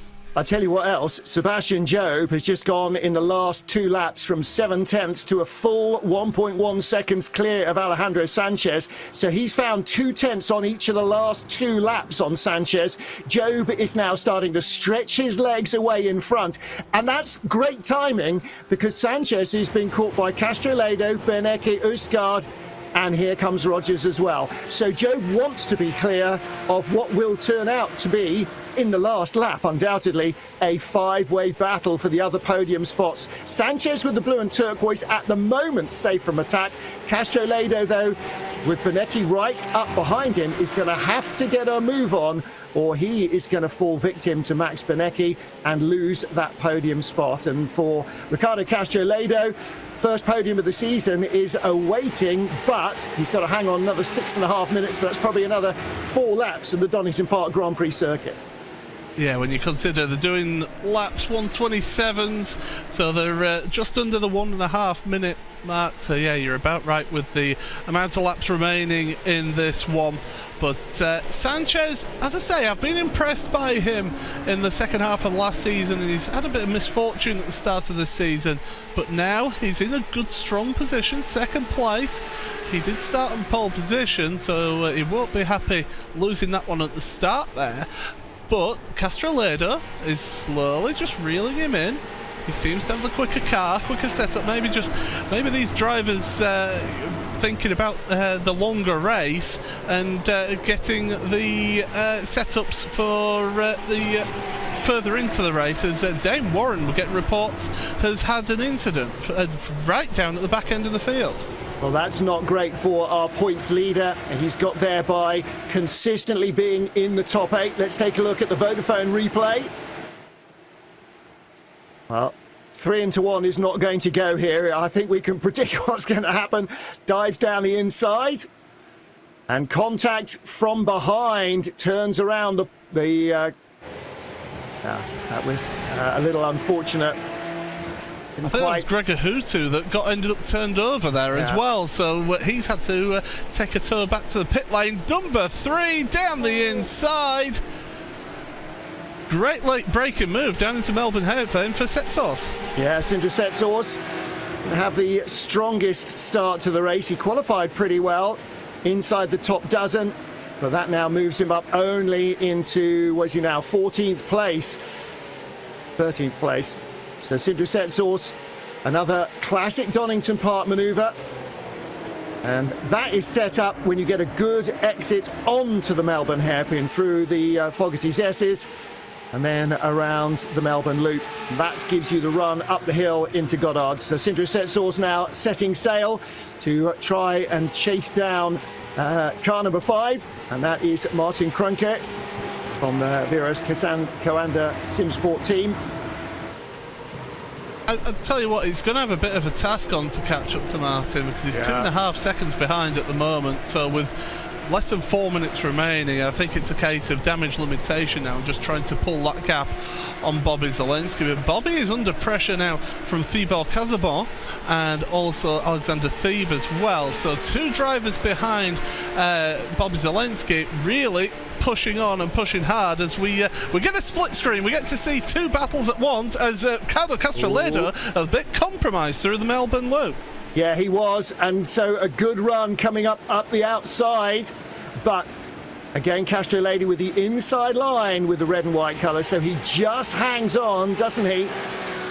And that gives the 3rd place car a great opportunity to escape, and Alejandro Sanchez will take that with both hands. The 2nd place car, beg your pardon, as we watch the battle for 3rd. So Ricardo Castrolado clinging on there. Flash of the headlights further back in the queue behind Sindre Setsos. And you can see Sebastian Job has absolutely checked out here, hasn't he? You will note that Ricardo Castrolado did a classic piece of defensive driving there. He was compromised into the left-hander at Goddard's. His line wasn't great, so he then he slowed it mid-corner just to cause Beneke to have to back off the throttle. That gave him the better run out of the corner and meant that he was safe going into Redgate. Yeah, but as we've seen several times at Goddard, that is high risk. If you catch the driver out, then he's into the back of you, and of course then the stewards look at your throttle position and go, hang on a minute, you lifted mid-corner. How was he supposed to anticipate that? So you get turned around, he gets the position. Max Beneke, number 11, no contact yet, but he is now right behind Ricardo Castrolado, and they are almost on the back again of Alejandro Sanchez. Yeah, they're gaining on him, but also Josh Rogers now, who's managed to make his way past Tommy Osgaard onto the back of Max Beneke. These two, they have no love lost between the two of these. I can tell you from past incidents in other events. So, you know, the gloves may well be off very shortly here, Martin. Now, 1.5 minutes. Are we going to get one more lap? I think we might. We should do. The leader will be there with 10 or 15 seconds to spare, probably. So, Sebastian Job But he's not going to be able to slow down 10 seconds. He'll be the first one across the line. Alejandro Sanchez just ahead, 7/10 now ahead, that blue and turquoise car of this two-way battle for third. But will Josh Rogers be able to have a last lap lunge and make it a three-way battle for third? At the moment, he's not quite in touch as he's 7/10 back as they crest the rise into Coppice for what will be the penultimate time. Clock ticking down inside the final 60 seconds. I'm sure the leader will get to the start-finish line before we get down to zero. So Sebastian Jobe already in the Melbourne hairpin. There is Alejandro Sanchez, and deep in comes Ricardo Castro-Ledo. Now he outbraked himself and gave it away to Max Benecchi, trying to defend too deep.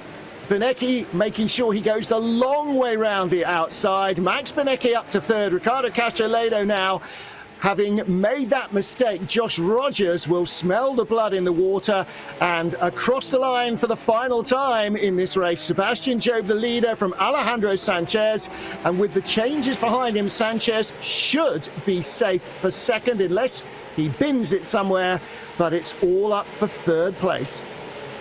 Yeah, the third place is still wide open. Castro-Ledo is all over the back of Benecchi. Rogers is there as well, so there's plenty of potential there. Further down your field as well. Don't forget, in this sprint race, only the top 20 score points. So Jeremy Bootloop is the last of those drivers getting points, and some big names outside of the points. Graham Carroll, Brian Lockwood, Patrick Holtzman, Jamie Fluke, Dane Warren, Gregor Hoot. It's some big names not going to be getting any points this race. Well, Holtzman has only had one finish lower than 30-something, and that was 21st in the main race last time out in Barcelona. So he's having a shocker of a season. Sebastian Jobe is not. He's already been a race winner in the main race in Zandvoort, having finished 5th in the sprint, and he is on his way to the final corner. And as he rounds in front of the Tom Wheatcroft suite here at Donington Park, named after the man who turned this former Grand Prix circuit back into a Grand Prix circuit, the checkered flag is out. Victory for Sebastian Jobe. And across the line, Alejandro Sanchez and Max Benecchi complete the podium. Ricardo Castro-Ledo in 4th, Josh Rogers in 5th position. Not bad considering he started 10th place. So that's good news for his championship. A little further back, just looking at the battle behind Sindre Setsource.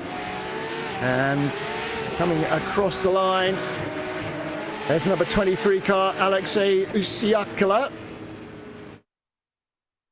He finishes down the order. That's slightly been the story of the last couple of races for him. He was only 19th in the main race in Barcelona after a couple of decent top 10 finishes.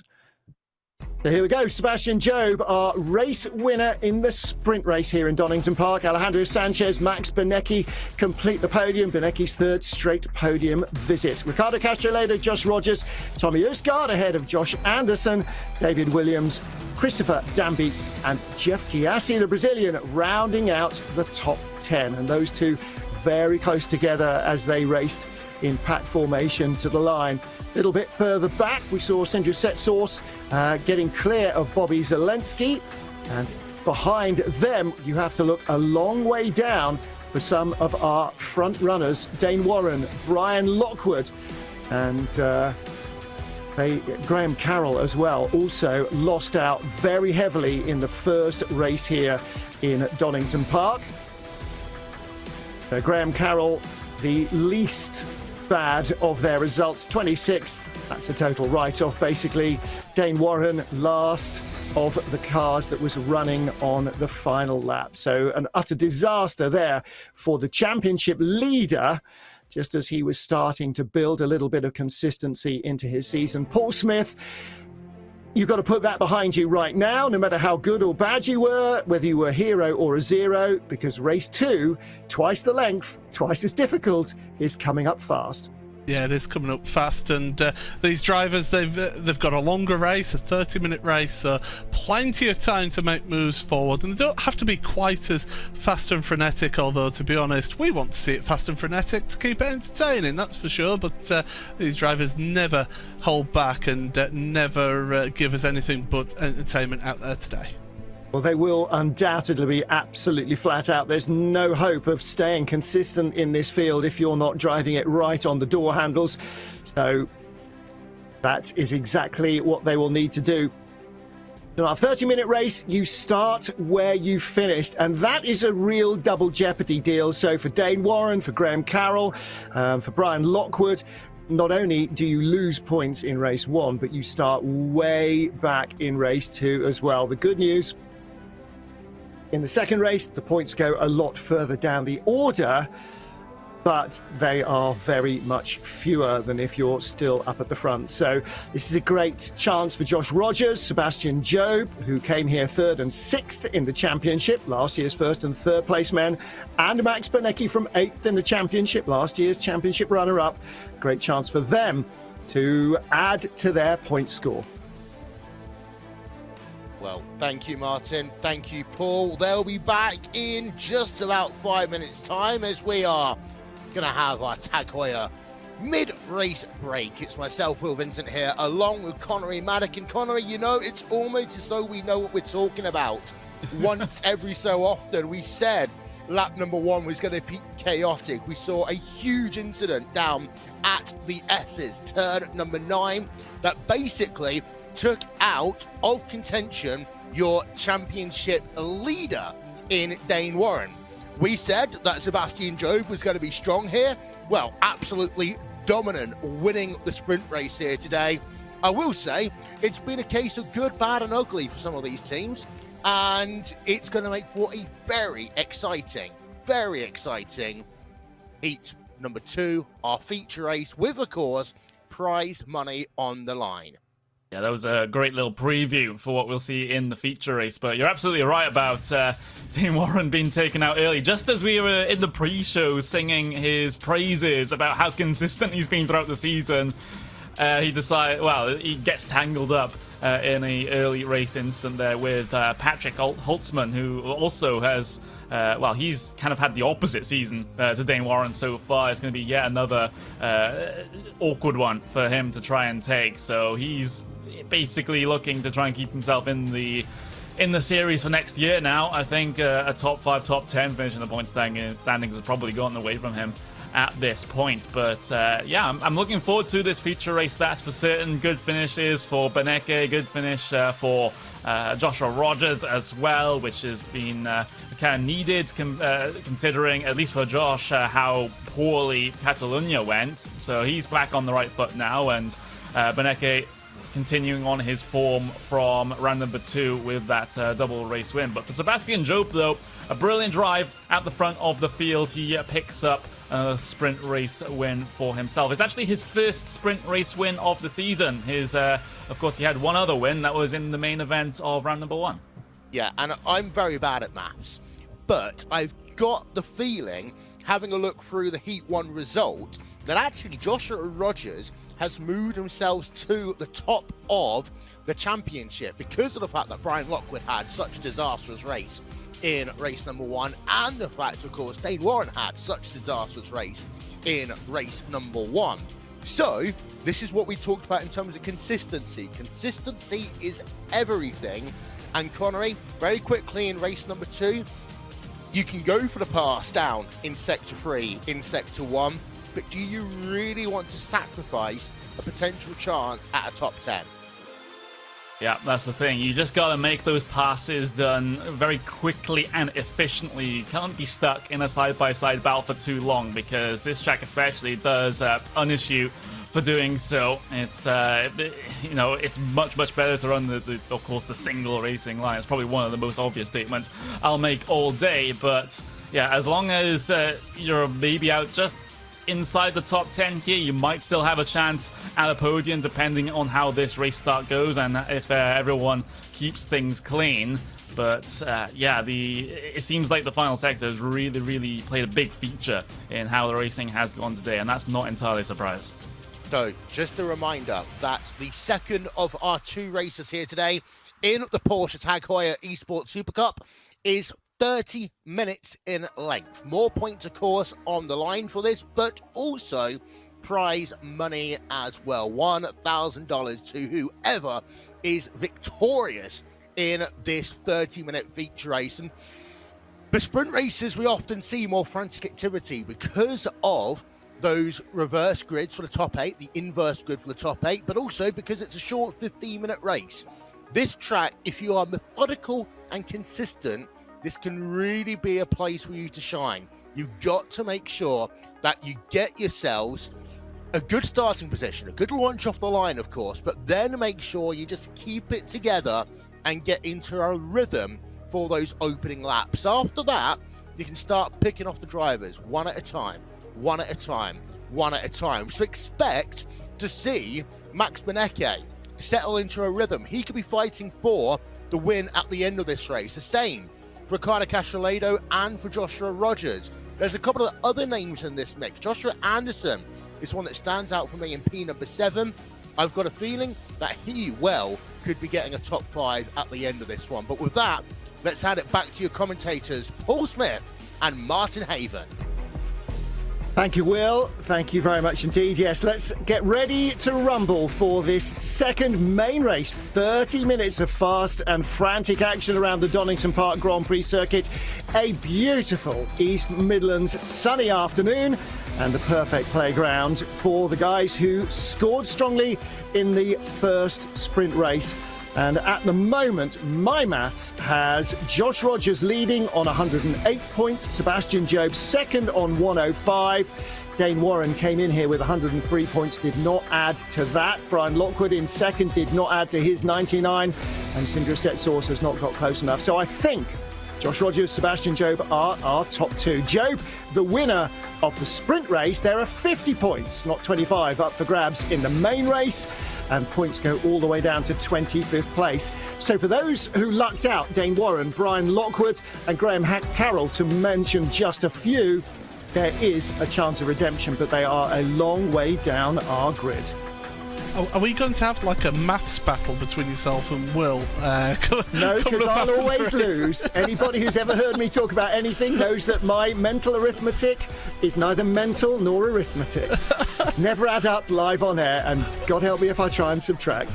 But yeah, in all seriousness though, the fact that the points go down to 25th give those drivers who are starting further towards the rear of the grid that opportunity to just salvage something out of this race and out of this weekend, so it's not a complete total disaster. So don't write them off yet, but it's going to be tough, and we've seen how difficult it is to work your way through that pack, especially without getting involved in any instance. Well, listen, it could be at the moment that our top 3 are covered by just 5 points.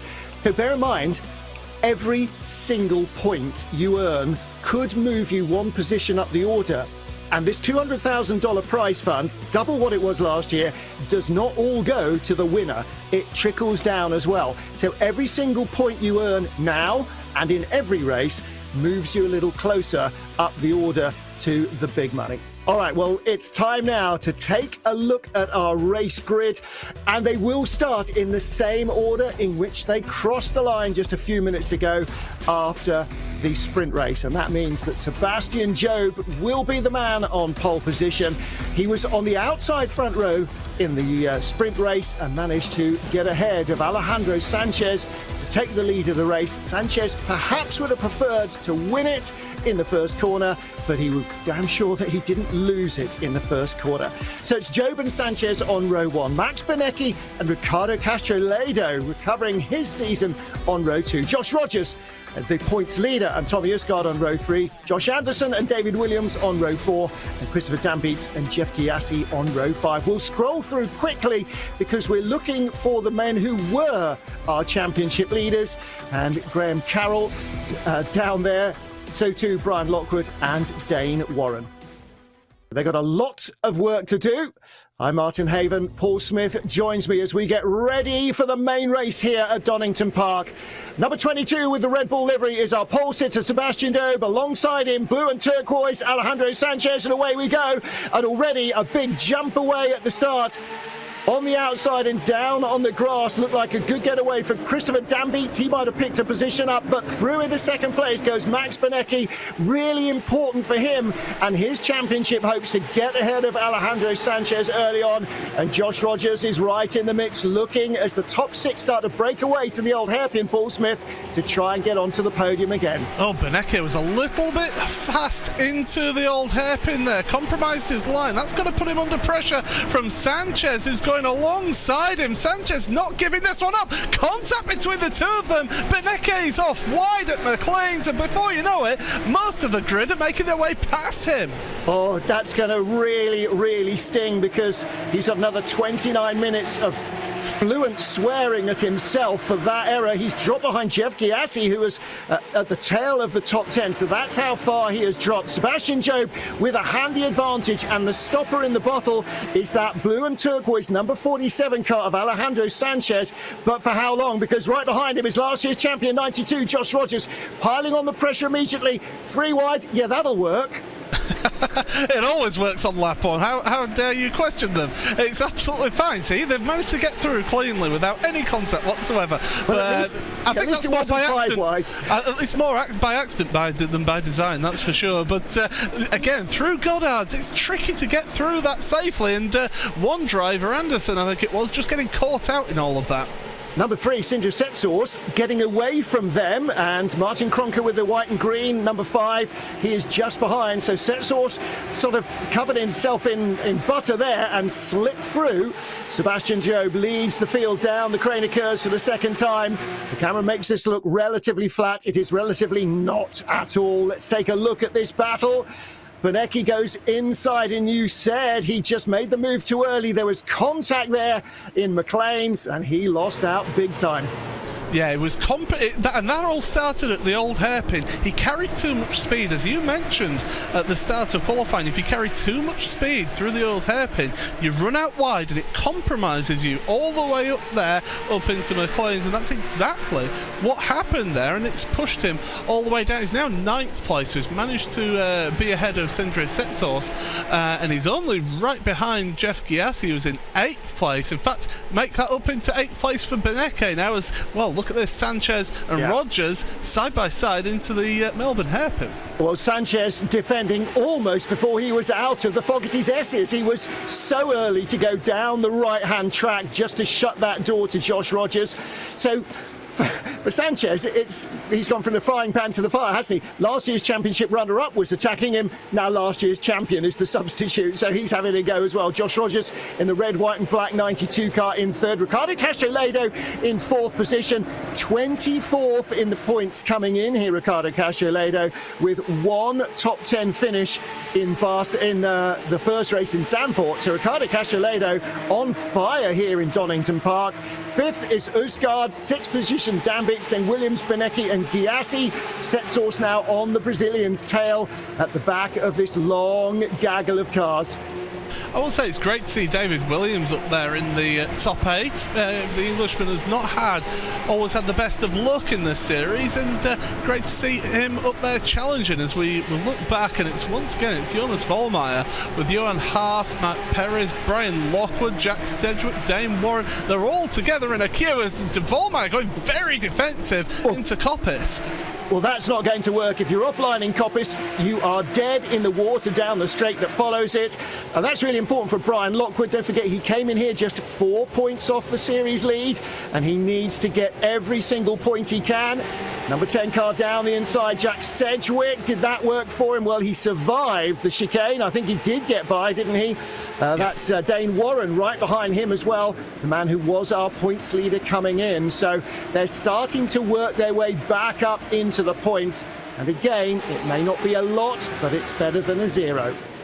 Yeah, once again, Vollmeyer having to go. Well, he's is going somewhere on the track here, and he's not having the best of luck here as we look at Brian Lockwood, but behind them, Vollmeyer and I believe that's number 10, that's Sedgwick, side by side into Redgate. Now it works on lap 1 at the start with cold tyres around the outside, not so much this time. And here comes Warren then. He's trying to get involved in this one because he knows he needs a few more places before he starts scoring points. Yeah, Dane Warren in the 57 car with the turquoise wheels.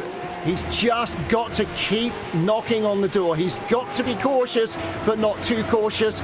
Patience is a virtue, though, when you need the points, and he does need the points. Oh, so we cut back immediately to Thibaut Casubon. He's in 16th place, chasing Jeremy Bouteloup, his compatriot.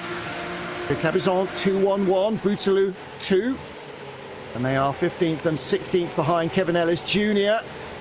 Kevin Ellis Jr. in the 98 car, just turning there into the Fogarty's S's.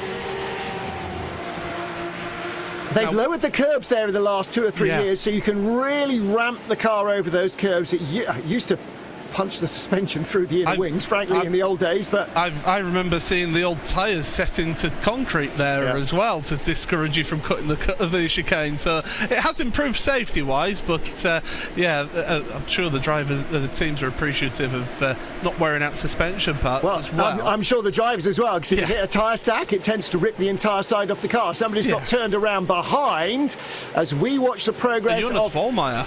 Of number 21, Graham Carroll, who's a little bit ahead of that battle that we were watching. Graham Carroll working his way up the order. How far has he got? Is he in the points yet, Paul, as they sweep down the Craner curves?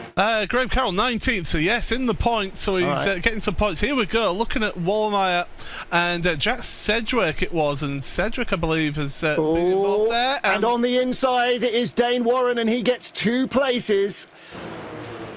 Yeah, these cars, they seem to shovel the way through. They have got quite a low nose on these ones, and if you get them the wrong way, it just seems to push the car over. But, Graham Carroll has moved forward. Dane Warren, 28th, so he's still out of the points, along with Lockwood as well. But looking at this battle as well, this is for 6th place. Dan Beats and David Williams.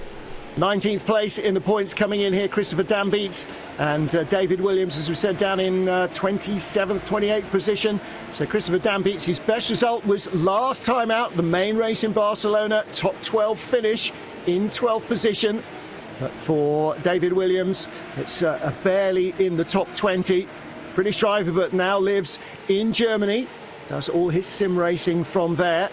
So he's moved to be closer to his teammates, and of course, you know, with young racing drivers, particularly in the junior single-seater categories, that happens all the time, and they learn off each other, they feed off each other, and sim racing will be absolutely no different whatsoever from that. So 6th position up for grabs maybe here, but he needs to get a good run as they start to head back towards the long-ish Starkey Straight. Down towards the old hairpin, looking further back in the order. And there is the blue car of Marc Perez. Catalan driver under pressure. Brian Lockwood behind him. Again, important that Lockwood makes progress. So 27th place, Brian Lockwood. Couple of positions from the points, and one of those positions at least falls into Lockwood's hands. Yeah, Johan Haaf got assisted off the track, shall we say, there at Coppice. And David Williams has made the pass as well. He has got by Christopher Dambeats. And Hart will probably not do too well when that goes upstairs to the stewards, will he? I'm not sure they're going to take a great deal of arguing there. Behind this little battle, number 11 closing in, Max Benecki. So Williams, Dambeats and Benecki now. That is a 3-way battle for 6th position. And Sebastian Jobe, 1.5 seconds clear. Yes, we'll look on board then. Benecki down in towards the crane of curves, and look how the track just drops away there. And you've got to keep it to the left here. Open up the right-hander at the old hairpin. Try not to take too much, and again, Beneke getting caught out by the old hairpin, running out wide into the dirt. I don't think Jonathan Palmer will appreciate that. He loves his grass being immaculate. But anyway, through McLean's, it's costing him time. All of this grass tracking here is just costing him time. Well, Paul, we're riding in the passenger seat and we're barely on the track. So, Yeah. you know, his two wheels are all over the dirt. And obviously, you know, the days of racing on dirt tracks are long gone because tarmac's got more grip. As Doc Hudson says, stay on the grey stuff, kid. That's what it's there for. Here's our battle for second place then. Alejandro Sanchez, 20 minutes remain of this 30-minute race. He's held off Josh Rogers so far, but Rogers will be starting to get a little bit frustrated because Sebastian Job is now a second and a half up the road, 1.6 seconds, and it grows with like a tenth at every part of this track. So he's pulling away from Sanchez in second and Rogers in third. There is one. Rogers is clear from the Castroledo and Usgaard battle, so he's got to get on with this, because if Castroledo and Usgaard don't try and fight each other and work together, they can close in on this little battle. Josh Rogers was the fastest car in qualifying. Now's the time he needs to show that he's the best racing driver and get by Alejandro Sanchez. He wasn't the fastest driver on that last lap, that's for sure, because that was Sebastian Job, a 27.7 from Job in the lead, a 27.8 from Sanchez, and a 27.9 from Rogers. So you just get the feeling that Rogers is just getting a little bit held up here in third place. One thing to note as well is the track temperature has increased by 3 degrees. It's now 32 degrees Celsius down there on track. In fact, there you go, there you get to see it in imperial measurements as well. So it's not the hottest track temperature that you'll ever experience, but it will have an effect on the tyres towards the end of the race. It's interesting, isn't it? Sanchez is definitely holding up Rogers, so there's no way he's going to be as quick as the leader, but he lunges to the inside. Sanchez thought the danger had passed. Rogers, patient as ever, piled the pressure on and makes the move for second. And now we're going to see who's got the quicker car. Sebastian Job has been fastest so far, but he's only got 2 seconds clear. Let's see what it is at the line. And the mark is 2.13 seconds. That's first to second. We're going to have to follow that closely. Looking up the inside, 66, Gerger Hutu. And that was cleanly done. Oh, he's pulled over to the side there, actually. He's letting the car through, so he's letting Fluke through. Was so there Fluke, a little bit of contact maybe at the old hairpin? Potentially. Yeah. You would imagine that. Gave I the think place back. he's trying not to get a penalty is what that is, Yep. isn't it? Absolutely right. Well, he's not on 12 points, but there are a couple of drives. Interestingly, up in 13th place, Alexander Tiber, he's on 12 points, so he can ill afford contact. Although he's just half a second behind compatriot Martin Kroenke, he's going to have to be very cautious indeed. Castroledo Usgaard, no move yet from Usgaard, and Castroledo not quite feeling as much pressure here, I don't think, as Sanchez has been. Sanchez now in third, and Josh Rogers starting to creep away. Gap at the last sector still 2.16 seconds. It was 2.133 at the line for Sebastian Job last time round, and it's back down to 2.133 at the end of sector 2. So how soon is Job going to catch traffic? Not for a while. He's got to continue to try and build that lead. Josh Rogers free now for 1 lap behind Sebastian Job, and the gap's gone out to 2.16. So Job and Rogers are holding their pace respective to each other, and there's still more than half the race remaining. So Paul Smith, long time still for Josh Rogers. Maybe he's got his car set up to be quickest at the end of the race. Maybe Sebastian Job wanted it to be quickest early in the race. We'll have to see how that balance pays out as the tanks lighten and the tyres wear. Yeah, you could see on that graphic a moment ago that it was only 5.5 hundredths of a second the difference between the leader and second place in terms of lap time. So they are pretty even in how their performance are, but you can see the previous feature race results there as well for Joshua Rogers as he's going along. Beneke, he's battling side by side into the chicane. Not going to work out.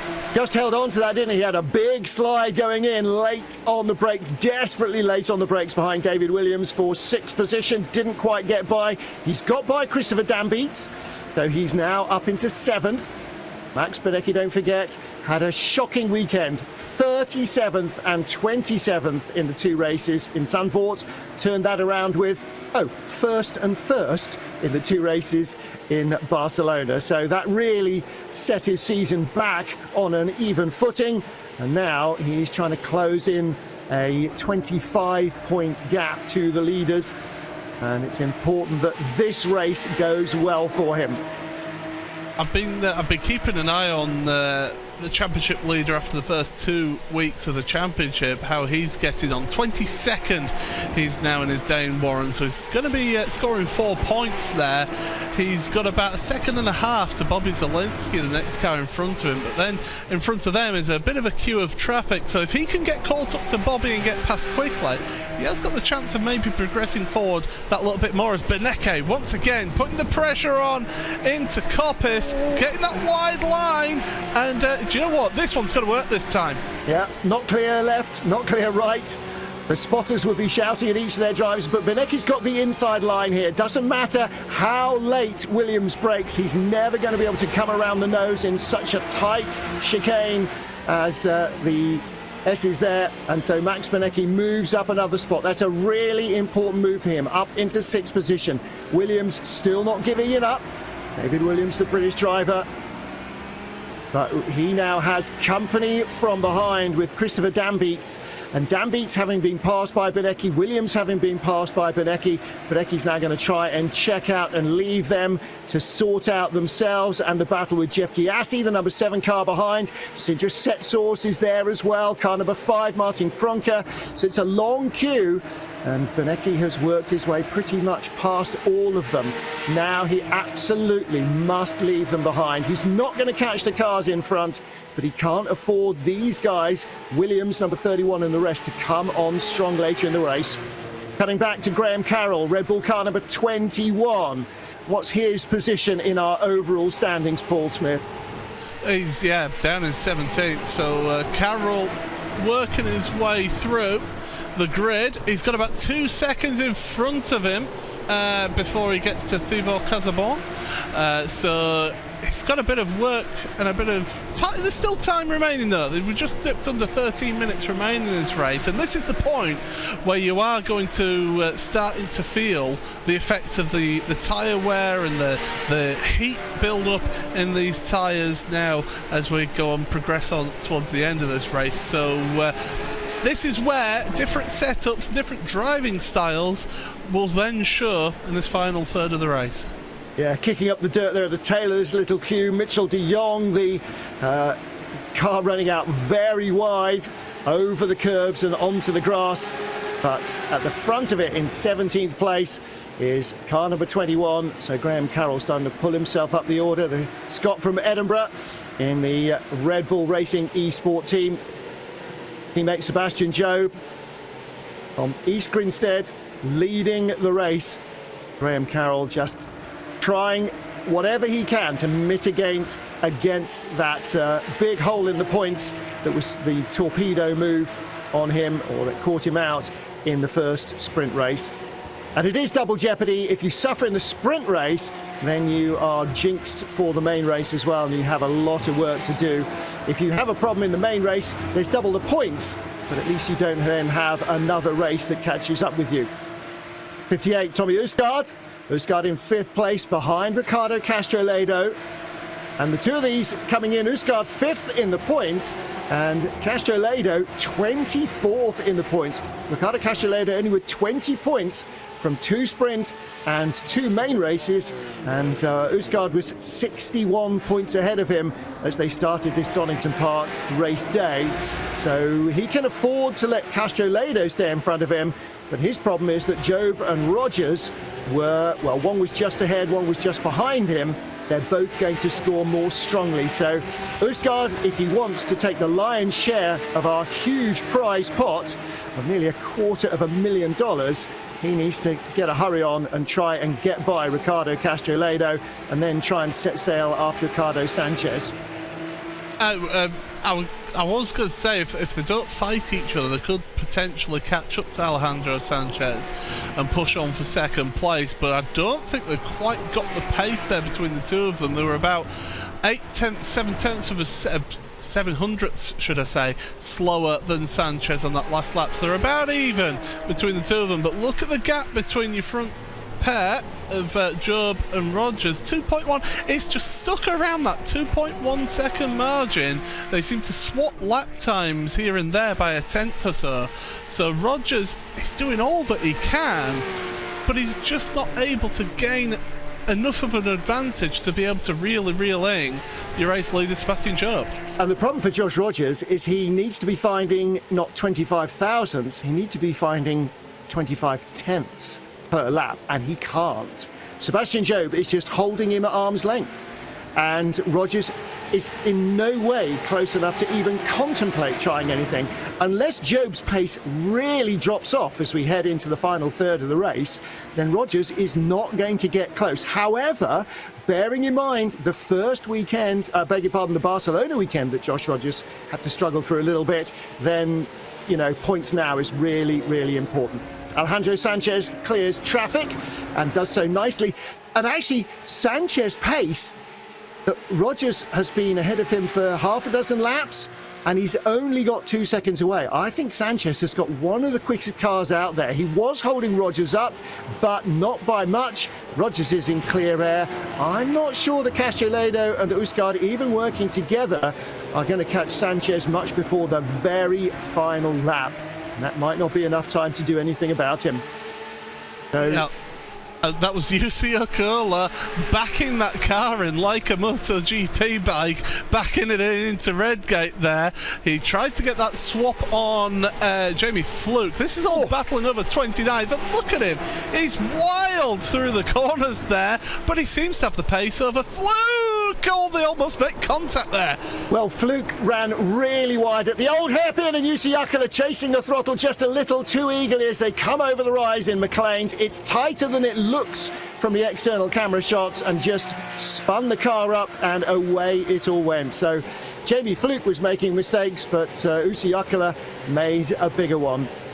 So here is Jamie Fluke, the Apex Racing driver. Take a look again on the Vodafone replay. They just got so close to, and he's already lost control of it going into McLean's, hasn't he? He was looking for that inside line and realised that it wasn't there, tried to get out of it, and that just sent the back end round. Of course, this car, rear-engined, any sort of unbalancing of the car whilst you're turning, that ends up acting like a pendulum and just sends you round. Exactly. You say to a 911, I've changed my mind. Oh, you don't want to survive this corner then? Okay, gotcha.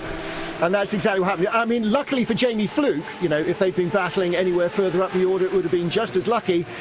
UC Okola realised the gap was no longer there, and he actually spun trying to avoid taking Jamie Fluke out of the race. So that was a heads-up, gentlemanly piece of driving. It didn't help UC Okola, but at least he didn't end up with penalty points. And again, later in the season, that might be important as well. 18 and 24, Antoine Higuelin just ahead of Mitchell de Jong. These guys battling a little further down the order as well. I think Mitchell will be disappointed with how this season has started for him, considering that he was one of the championship contenders last season, down in 28th in the championship coming into this round, this week of the championship.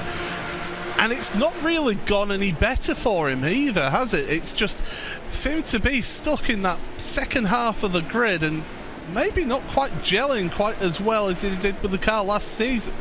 Yeah, for some reason, either he's just not feeling it or he's just been plain unlucky, and you can be plain unlucky, and that's all there is to it. It's just not worked for him. Just notice Brian Lockwood up into 24th place, came in here 4 points off leader Dane Warren. He currently is going to earn 2 points for his weekend. Ouch. Still looking in 17th place at Graham Carroll. So again, he hasn't really made much progress. And you can see there, number 7, Jeff Giassi, just dropping a little bit away from Christopher Dambitz and from David Williams. They were very close together, but the Brazilian can't quite hang on to that pace. Behind him is the number 3 car, Sindre Setsource, and Martin Kronker in number 5. Mac Backham is behind them in 12th position. And then little gap back to Alexander Tiber. Flashing headlights from Backham. Oh, you've not been introduced to the rule of sim racing, which is if I flash my headlights at you, please just immediately move over and let me pass. Yes. Okay, Usgaard finally gets the move done on Castrolado down at the Melbourne hairpin. It is such a classic overtaking opportunity. And so Usgaard finally squeezing through. Norwegian Tommy Usgaard. Let's take a look at our Vodafone replay, Paul. Yeah, so it's the run out of the chicane, and we've seen it time and again today. Get that inside line, brake late, not too late though. Hold your apex there, and Castrolado realised that, tried to take the wide entry in to get the cut back and run out of the corner, but it didn't just quite work out for him.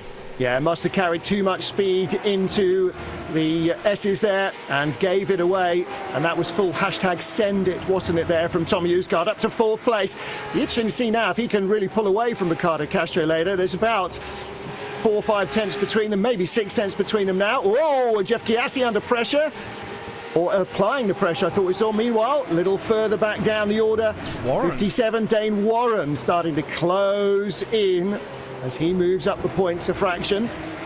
He's actually gained a place on Bobby Zelensky, so he's got ahead of Bobby now, so up into 21st, and Brian Lockwood is now putting the pressure on Bobby. So these two seem to be just working through the field together. They just can't be separated, can Lockwood and Warren? You've got to get your head down and grind it out. You know, there's never going to be any gimmies unless there's a hailstorm and everybody else fails to pit or you don't pit or something. And that doesn't happen here, does it, at Donington Park? So you've just got to make sure that every time you make a move, it's clean and you don't lose out from it. If you don't gain the position, that's one thing. What you don't want is to spin or to have contact and then have a drive through, because that then means that all the hard work you've done for the previous 5, 10, 15, 20, 25 minutes or whatever is all undone. We're into the final 3 minutes of the weekend here in Donington Park, and Sebastian Jobe still leads by over 2 seconds. I'm sure Josh Rogers now has mentally selected top gear. Second place is better than no place. Take the points, carry on. Next time out, we head to the Circuit de la Sarthe at Le Mans. It'll be a whole different kettle of fish, and he knows that he is gaining back positions in the championship. Yes, Sebastian Jobe is as well, but you can't alter what anybody else does. You can only alter what you do.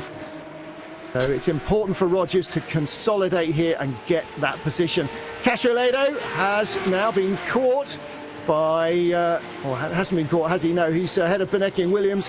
He's catching back up to Usgaard, so that might yet go for a last lap lunge down into the Melbourne hairpin, in which case, stand by with your parts ordering sheet.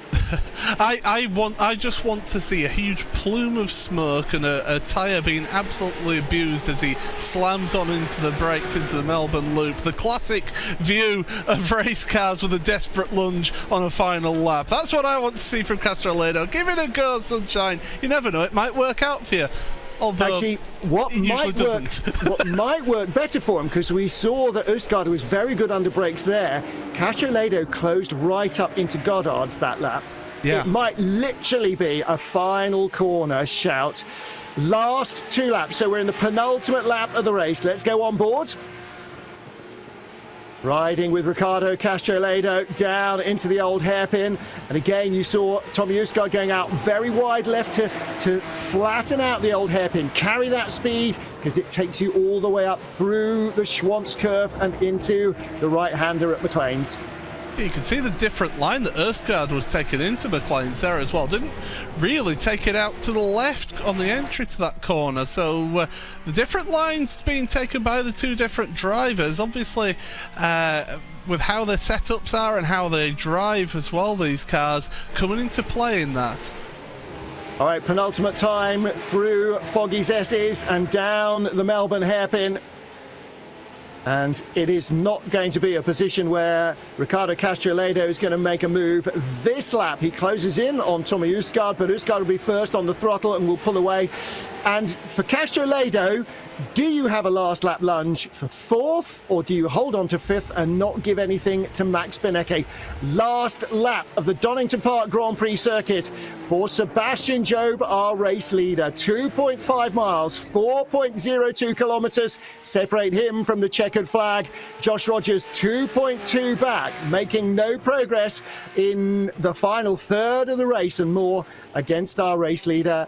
And Alejandro Sanchez, second in race one, looking for third in race two, and he's 3 seconds clear of the battle for fourth. So that looks nailed on for Sanchez. The podium gaps are big enough. The action's not going to come from here. But Paul Smith, it might come from Ricardo Castro-Ledo and Tommy Usgaard. I tell you what, the Sebastian Job, he must be the king of the double headers, because if he does get it to the line and win this race, I'm not saying he is yet, it will be the third time that he will have got a sprint race and feature race double header win. So wow, he is the king of getting the two wins in this championship over the 2 years that we've been running it. So absolute hats off to him. It's been an imperious drive at the front there, and he's just not been challenged here in this race. Well, this will be his third win of the season, his second in a main race. The checkered flag is out for Sebastian Job, and the driver from East Grinstead takes a double victory at home in the UK at the Donington Park Grand Prix circuit. Josh Rogers in second, Alejandro Sanchez in third. There was no last lap lunge from Ricardo Castro-Ledo, but there's a move at Goddard's. On the inside, squeezing through successfully, Mitchell de Jong. Yes, he gets the place there, and at the line, a drag race. I don't think that's going to work in the favour of Dane Warren. So he didn't pick up another spot there. And a little bit of a down weekend for Dane Warren, who came in here as our points leaders. He had not finished outside the top 8 or inside the top 3 all season. But Sebastian Job, well, he was 5th and 1st, and then 36th and 26th. He bounces back with 2 wins. Sebastian Job from Josh Rogers and Alejandro Sanchez is your podium. Tommy Usgaard, Ricardo Castro-Ledo ahead of Max Benecke. Then David Williams, Christopher Dan beats Jeff Chiassi ahead of Sindre Setsource by a whisker at the line. That's the top 10. We'll look a little further down the order for our former front runners. Graham Carroll finishing in 17th position, the best of those who are inconvenienced by race 1. And outside the top 20, the points go down just 5 more positions. Dane Warren gets points for 21st, Brian Lockwood for 23rd. They were 1st and 2nd in the points coming to Donington Park. Thank you very much, Martin Haven and Paul Smith. And well, 2 race meetings in a row. We have ourselves a driver who wins both the sprint and the feature race. Last time out, it was Max Benecke. This time out, it was Sebastian Job. First place, lights to flag. The important thing to note here was it's Will Vinton along with Connery Maddock. Connery, he didn't crack under pressure at all there, did Sebastian. And that's one of those things that people, have said over the years, myself, yourself included. But actually, he was under pressure from Josh Rogers the entire race. The lap gaps between them were minuscule, but Seb held a 2-second lead for pretty much the entire race. Didn't allow Rogers to really get into his mindset. Job done. Perfect race. Yeah, absolutely. No complaints there as far as Sebastian Job is concerned, as, you know, it's a very, very comfortable drive at the front, despite, like you said, the pressure of having last year's champion trying to breathe down your neck. But to be able to keep that gap where it was, an absolutely fantastic drive. Yes, he did have Alejandro Sanchez as a bit of a rear gunner for the sprint race and most of the feature race, but, you know, to hold that gap where it was, you know, as soon as Josh Rogers got himself past that little bit of a roadblock of Sanchez, I'm sad to say, it just didn't phase him. You could see that on his relative. He could see the pass happen, and just didn't phase him at all. And importantly for Joshua Rogers, he will leave Donington Park as the new championship leader. And that goes back to one of our talking points all day, Connery: consistency and making sure you finish races. Rogers had the opportunity at the start of this feature to do a lunge. He had the opportunity, I think, about 2 times before he did make the pass over Sanchez, but he chose to wait for his opportunity. And yes, whilst that might have put him on the back foot for the latter 2/3 of the race, he's now the championship leader. He's in the same position he was a year ago. Yeah, indeed. So, you know, it's not a bit of foreign territory for Josh Rogers, not at all. So he's still very much within this massive fight for the championship. But credit where credit's due, though. I did kind of tell him off, Sanchez, for being the rear gunner, but he's not even part of Job's team, so he wouldn't have anything to gain by doing it. But Sanchez still had a brilliant race here today, and he now solidifies himself inside that top 10 in the point standings. So for the Spaniard, it's looking up. I'm on my 3rd cup of coffee today, so that might mean that I've missed this one. But is this MSI Esports' best finish in this championship? I think it would be, but I have to delve into the history books to be able to try and find that one out. I'll tell you what, you go into the history books quickly. I'll talk for a moment whilst we wait for some drivers to come and have a chat with us.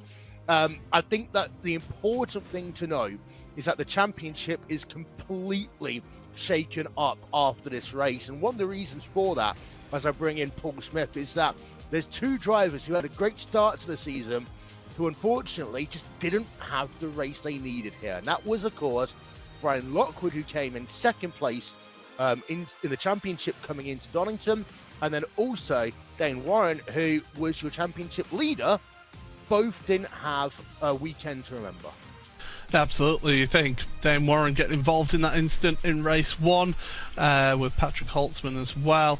Brian Lockwood just didn't really have the ultimate pace around here today. He started 16th in race 1, dropped back to 28th, and had to do a bit of a recovery drive. So, as Martin mentioned during the commentary, you still have to get those points. Every point matters in this championship, and they got themselves into the points in that 2nd race, so that is crucial for them to take forward into the next round at Circuit Les Arts. We've got people number crunching exactly what the championship standings are. We will get them to you as soon as we possibly can.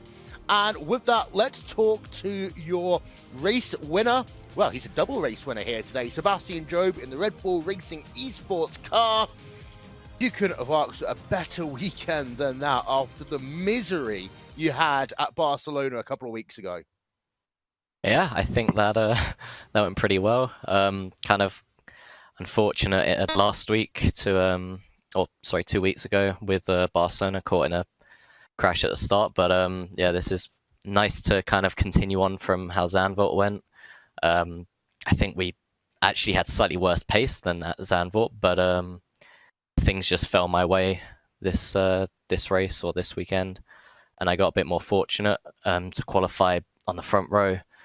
And then, getting P1 at the start, and it was no looking back from there. Really could just grind out the consistent laps. I was very, very glad that this happened, though, because in practice I was struggling big time when following other cars. So I was praying that I ended up leading, because that's where I could show my pace. But behind other cars, I was really struggling. So I'm glad it went this way.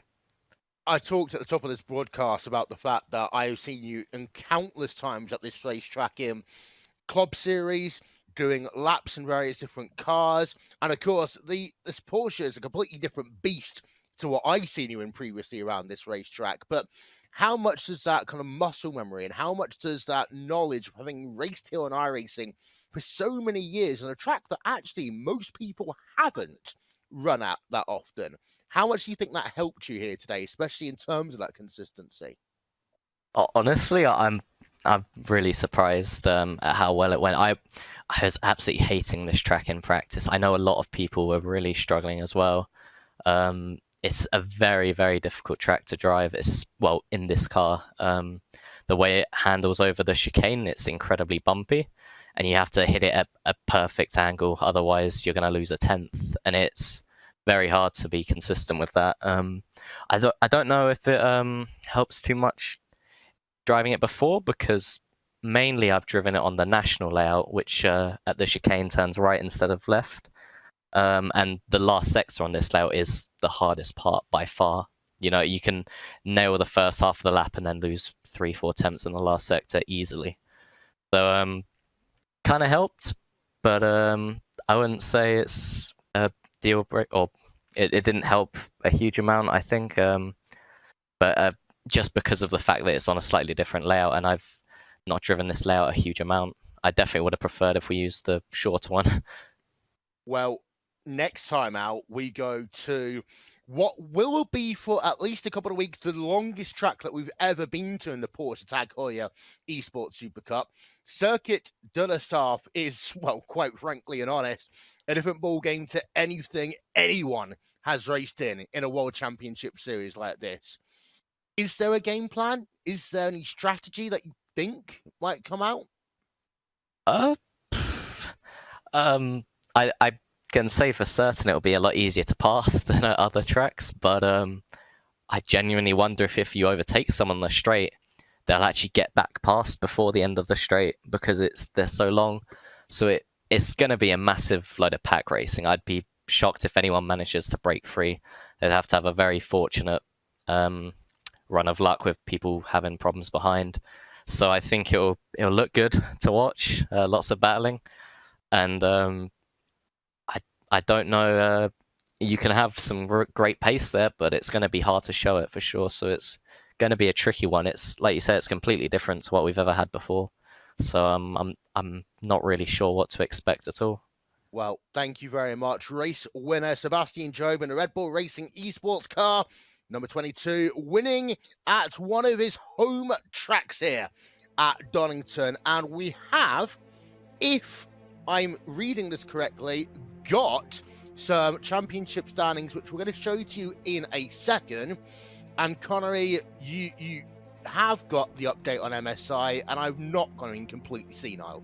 No, you're not. It was, Alejandro Sanchez's best feature race finish. He did get a second place in the sprint race at the Nürburgring last year, but Alejandro Sanchez's best finish in the feature race here in this one. So, again, just another positive sign for Sanchez, as he's been pretty quick. He has. And, of course, he will be taking home some money as well from this one. But the driver who is going to be walking out of Donington with the championship lead, I'm going to have to nickname him Mr. Consistency now. It is the Australian driver who now, of course, resides and races in Germany, just a little bit away from Cologne, Dusseldorf. Joshua Rogers, good afternoon. Hey guys, how are you? I'm okay, and you've got to be happier now. You're back where you like to be, at the top of the timing, and top of the championship standings.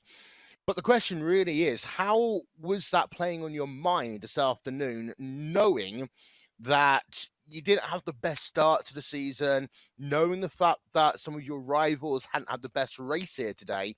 How hard were you going for that win over trying to maximize points? I mean, yeah, I guess definitely coming into the weekend, it was going to be all about just trying to score some nice, consistent points, trying to put myself at least on a little bit of a better foot than we were coming out of Barcelona. I think that that hurt things quite a lot. So, but no, look, honestly, overall, I can't be more pleased. I think once I got past Alejandro in the feature, it was head down, ass up, and trying to push as hard as I could to try and catch Sebi. I felt like I might have had a pace advantage, but as you guys saw, basically we were just trading hundredths every lap. So yeah, no, that was a fantastic battle. Even though we weren't, in direct hand-in-hand combat, I think there's still something special about trading laps so close to one another for the whole race. I think for the most part, I was checking the gap every single lap, and it was pretty much 2.1 seconds the whole way. So fantastic job to him. It was it was really, really fun to be in that one. But I think we've made good steps forward in not only setup, but also I think driving style for this car.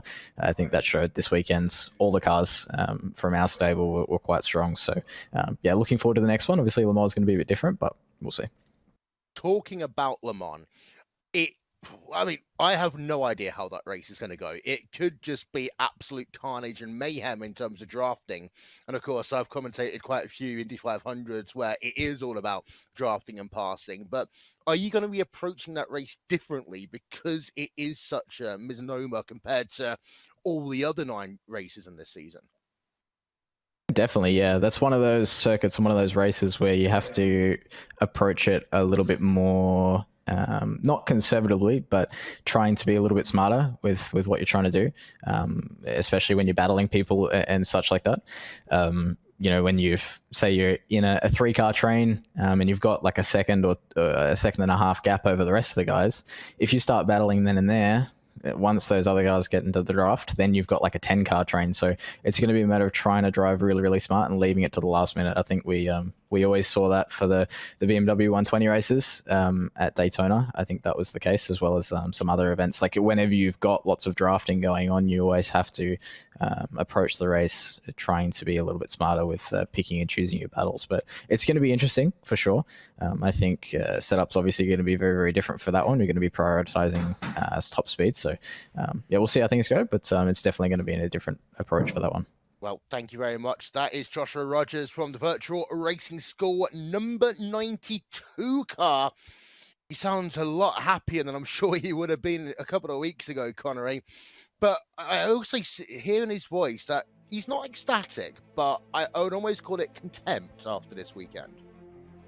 Yeah, it's just a positive finish for him. There's no reason to be completely ecstatic about how things have gone, especially considering one of your contenders in the championship has been able to pull off the double here on this race day. So, Rogers, content is probably the best word for it. Yeah, and actually you're stood by with the MSI Esports best ever finish in a Porsche Tag Heuer Esports Supercup broadcast. That is Alejandro Sanchez. Yep, Alejandro, very well done here today, especially considering how much pressure was piled onto your rear bumper. How were you able to deal with it? Good evening. I don't know really, because today we didn't have the pace that we had at Barcelona, so it was just a matter of I got lucky in the qualifying because I didn't expect to be P8 and pole for the first race. So it was just a matter of staying on the track and making the least mistake possible. And I think we did pretty well. Yeah, but it did seem like you were driving pretty comfortably out there within your limits as well. How difficult was it to try and keep Josh Rogers behind you, considering he is the champion from last season? Did that change how you drove that defensively, or do you just treat him like any other competitor? I just wanted to pull away from, I think it was Ricardo and Tommy, so I didn't risk losing another position when Joshua overtook me, because I knew he was gonna overtake, because he was like 2/10 faster per lap, and he was also really fast on the hairpins, which is like the only point of overtaking of the track. So I knew he was gonna overtake. It was just a matter of when. I tried to hold him off as much as I could, but in the end he did it. Yeah, things have gone well for you so far this season, with the exception of the feature race at Barcelona. Where are your aims for the rest of the season now, since you have, with this result, got yourself pretty comfortably inside the top 10? Is that where you're hoping to remain coming to the end, or do you think that this is just a little bit of early season luck? Yeah, I think my main objective is to remain in the top 10 at the end of the season and also win a race, which is pretty tough. but yeah, I think we're doing a great job, and I hope to stay in the top 10 and hopefully get a top 5 in the end. I don't know. Of course, we have the next race of the season take place at Circuit de la Sarthe, and that's going to be raced perhaps quite a bit differently to any other Porsche Tag Heuer Esports Supercup race that we've ever had. What's your plan going into that, considering and keeping in mind that you don't actually have that many teammates around you in those positions you usually run in? Yeah, I think qualifying will be key, as always, starting in the top 8, and then it will just be a slipstream race, which they are pretty unpredictable, so you never know. Yeah, it's going to be very, very tough. It's going to be a thinking driver's race there. That's it's not necessarily going to be the faster driver that wins at the end of the day there. It's going to be the driver that's in the best position at the right time will be the one that comes home the victor in that one. But thank you very much for joining us, Alejandro, and good luck in the rest of your races. Thank you very much. Thank you for the stream. There we go. Thank you very much, Will. A great finish. Yeah, it is. Third place for him then. And that's MSI Esports' best finish in the Porsche Tag Heuer Esports Supercup by iRacing. Let's have a look one more time, shall we, at the top 10, which will be coming up on your screen momentarily. Sebastian Job, after winning the sprint race, he also wins in terms of the feature as well for Red Bull Racing Esports. Second place, 2.4 back, it was Australia's Joshua Rogers. Alejandro Sanchez, the Spaniard, getting third place. Tommy Erskard and Ricardo Castrolado round out your top 5. Max Benecke in the Porsche 24 car had a couple of difficulties at the start of the sprint race and was been on a slight recovery drive since then, but he will be content, shall we say, with P number 6. David Williams in 7th place. Christopher Danbeat, Jeff Giassi, and Sindre Setsas are your top 10. Go and do the rapid fire takeaways from this race. Paul, I'm going to start with you. What's one thing that you took away from this weekend? About how this championship is always open and how it always can change at the turn of a corner. It really can just be wide open, and that's it's proved it once again just how things can change in the championship with 1 week of the racing. And Martin, this race we always knew was going to have chaotic parts to it. That is a complete understatement when we compare it to the next track that we're going to in Mythique Circuit de la Sarthe. Yeah, and actually something to mention there is that the Le Mans weekend has now been moved from June the 13th because there is the 24-hour race at Le Mans happening that weekend. So we'll now be racing there on June the 20th, Saturday, June the 20th. So that's an important date for the diaries. But yeah, I mean, what a track to race on. You know, you can take all the others and whatever their positives are, racing on the full Le Mans circuit with the Mulsanne Straight, the fast run down to Indianapolis and everything. So much overtaking opportunity. And between now and then, in the next month, they are going to have to practice their slipstreaming like never before. And Connery, in terms of that race, in a couple of weeks, you alluded to it when you interviewed Alejandro Sanchez. It's going to be very interesting to see how the teams work together within their own units, and to steal something from another famous commentator in another famous series, co-opetition. Yeah, I think that's going to be the main thing. If you're in one of these teams, though, that does have a good couple of drivers in these events, you're talking about Redline, you're talking about those Coanda cars in the various forms that they've taken. You've got Red Bull Racing Esports as well, having a handful of drivers in this. Then those drivers are going to be able to work together just that little bit better than if you're just someone like Jack Cedric, for example, who's the only representative for Inex in this particular event. So it's going to be an interesting dynamic in that race for sure, and I just can't wait for it because it's going to be so different to everything that we've seen so far over the 2 years that this series has been running. So, as Martin very carefully reminded us, it's no longer June 13th, it is June 20th for the 4th race meeting of the Porsche Tag Heuer Esports Supercup by iRacing. And don't forget, immediately before that, we also have the Porsche Esports Sprint Challenge. And with that, it's time to say goodbye. Thank you to everyone that's been a part of our broadcast again here today, Martin Haven and Paul Smith, in terms of commentary for the Porsche Tag Heuer Esports Supercup, as well as Paul Smith and Connery Maddock for the Porsche Esports Sprint Challenge, to Arjuna Kentapati and to Tyler Maxson working behind the scenes, as well as additional support from Cisco Scaramuza. My name's Will Vincent. I'm not good enough to get a graphic on the screen, but I'll tell you one thing, we'll talk to you all in just a couple of weeks' time, June 20th, as we go to the craziest race of the season, Circuit de la Sarre. Goodbye from Donington.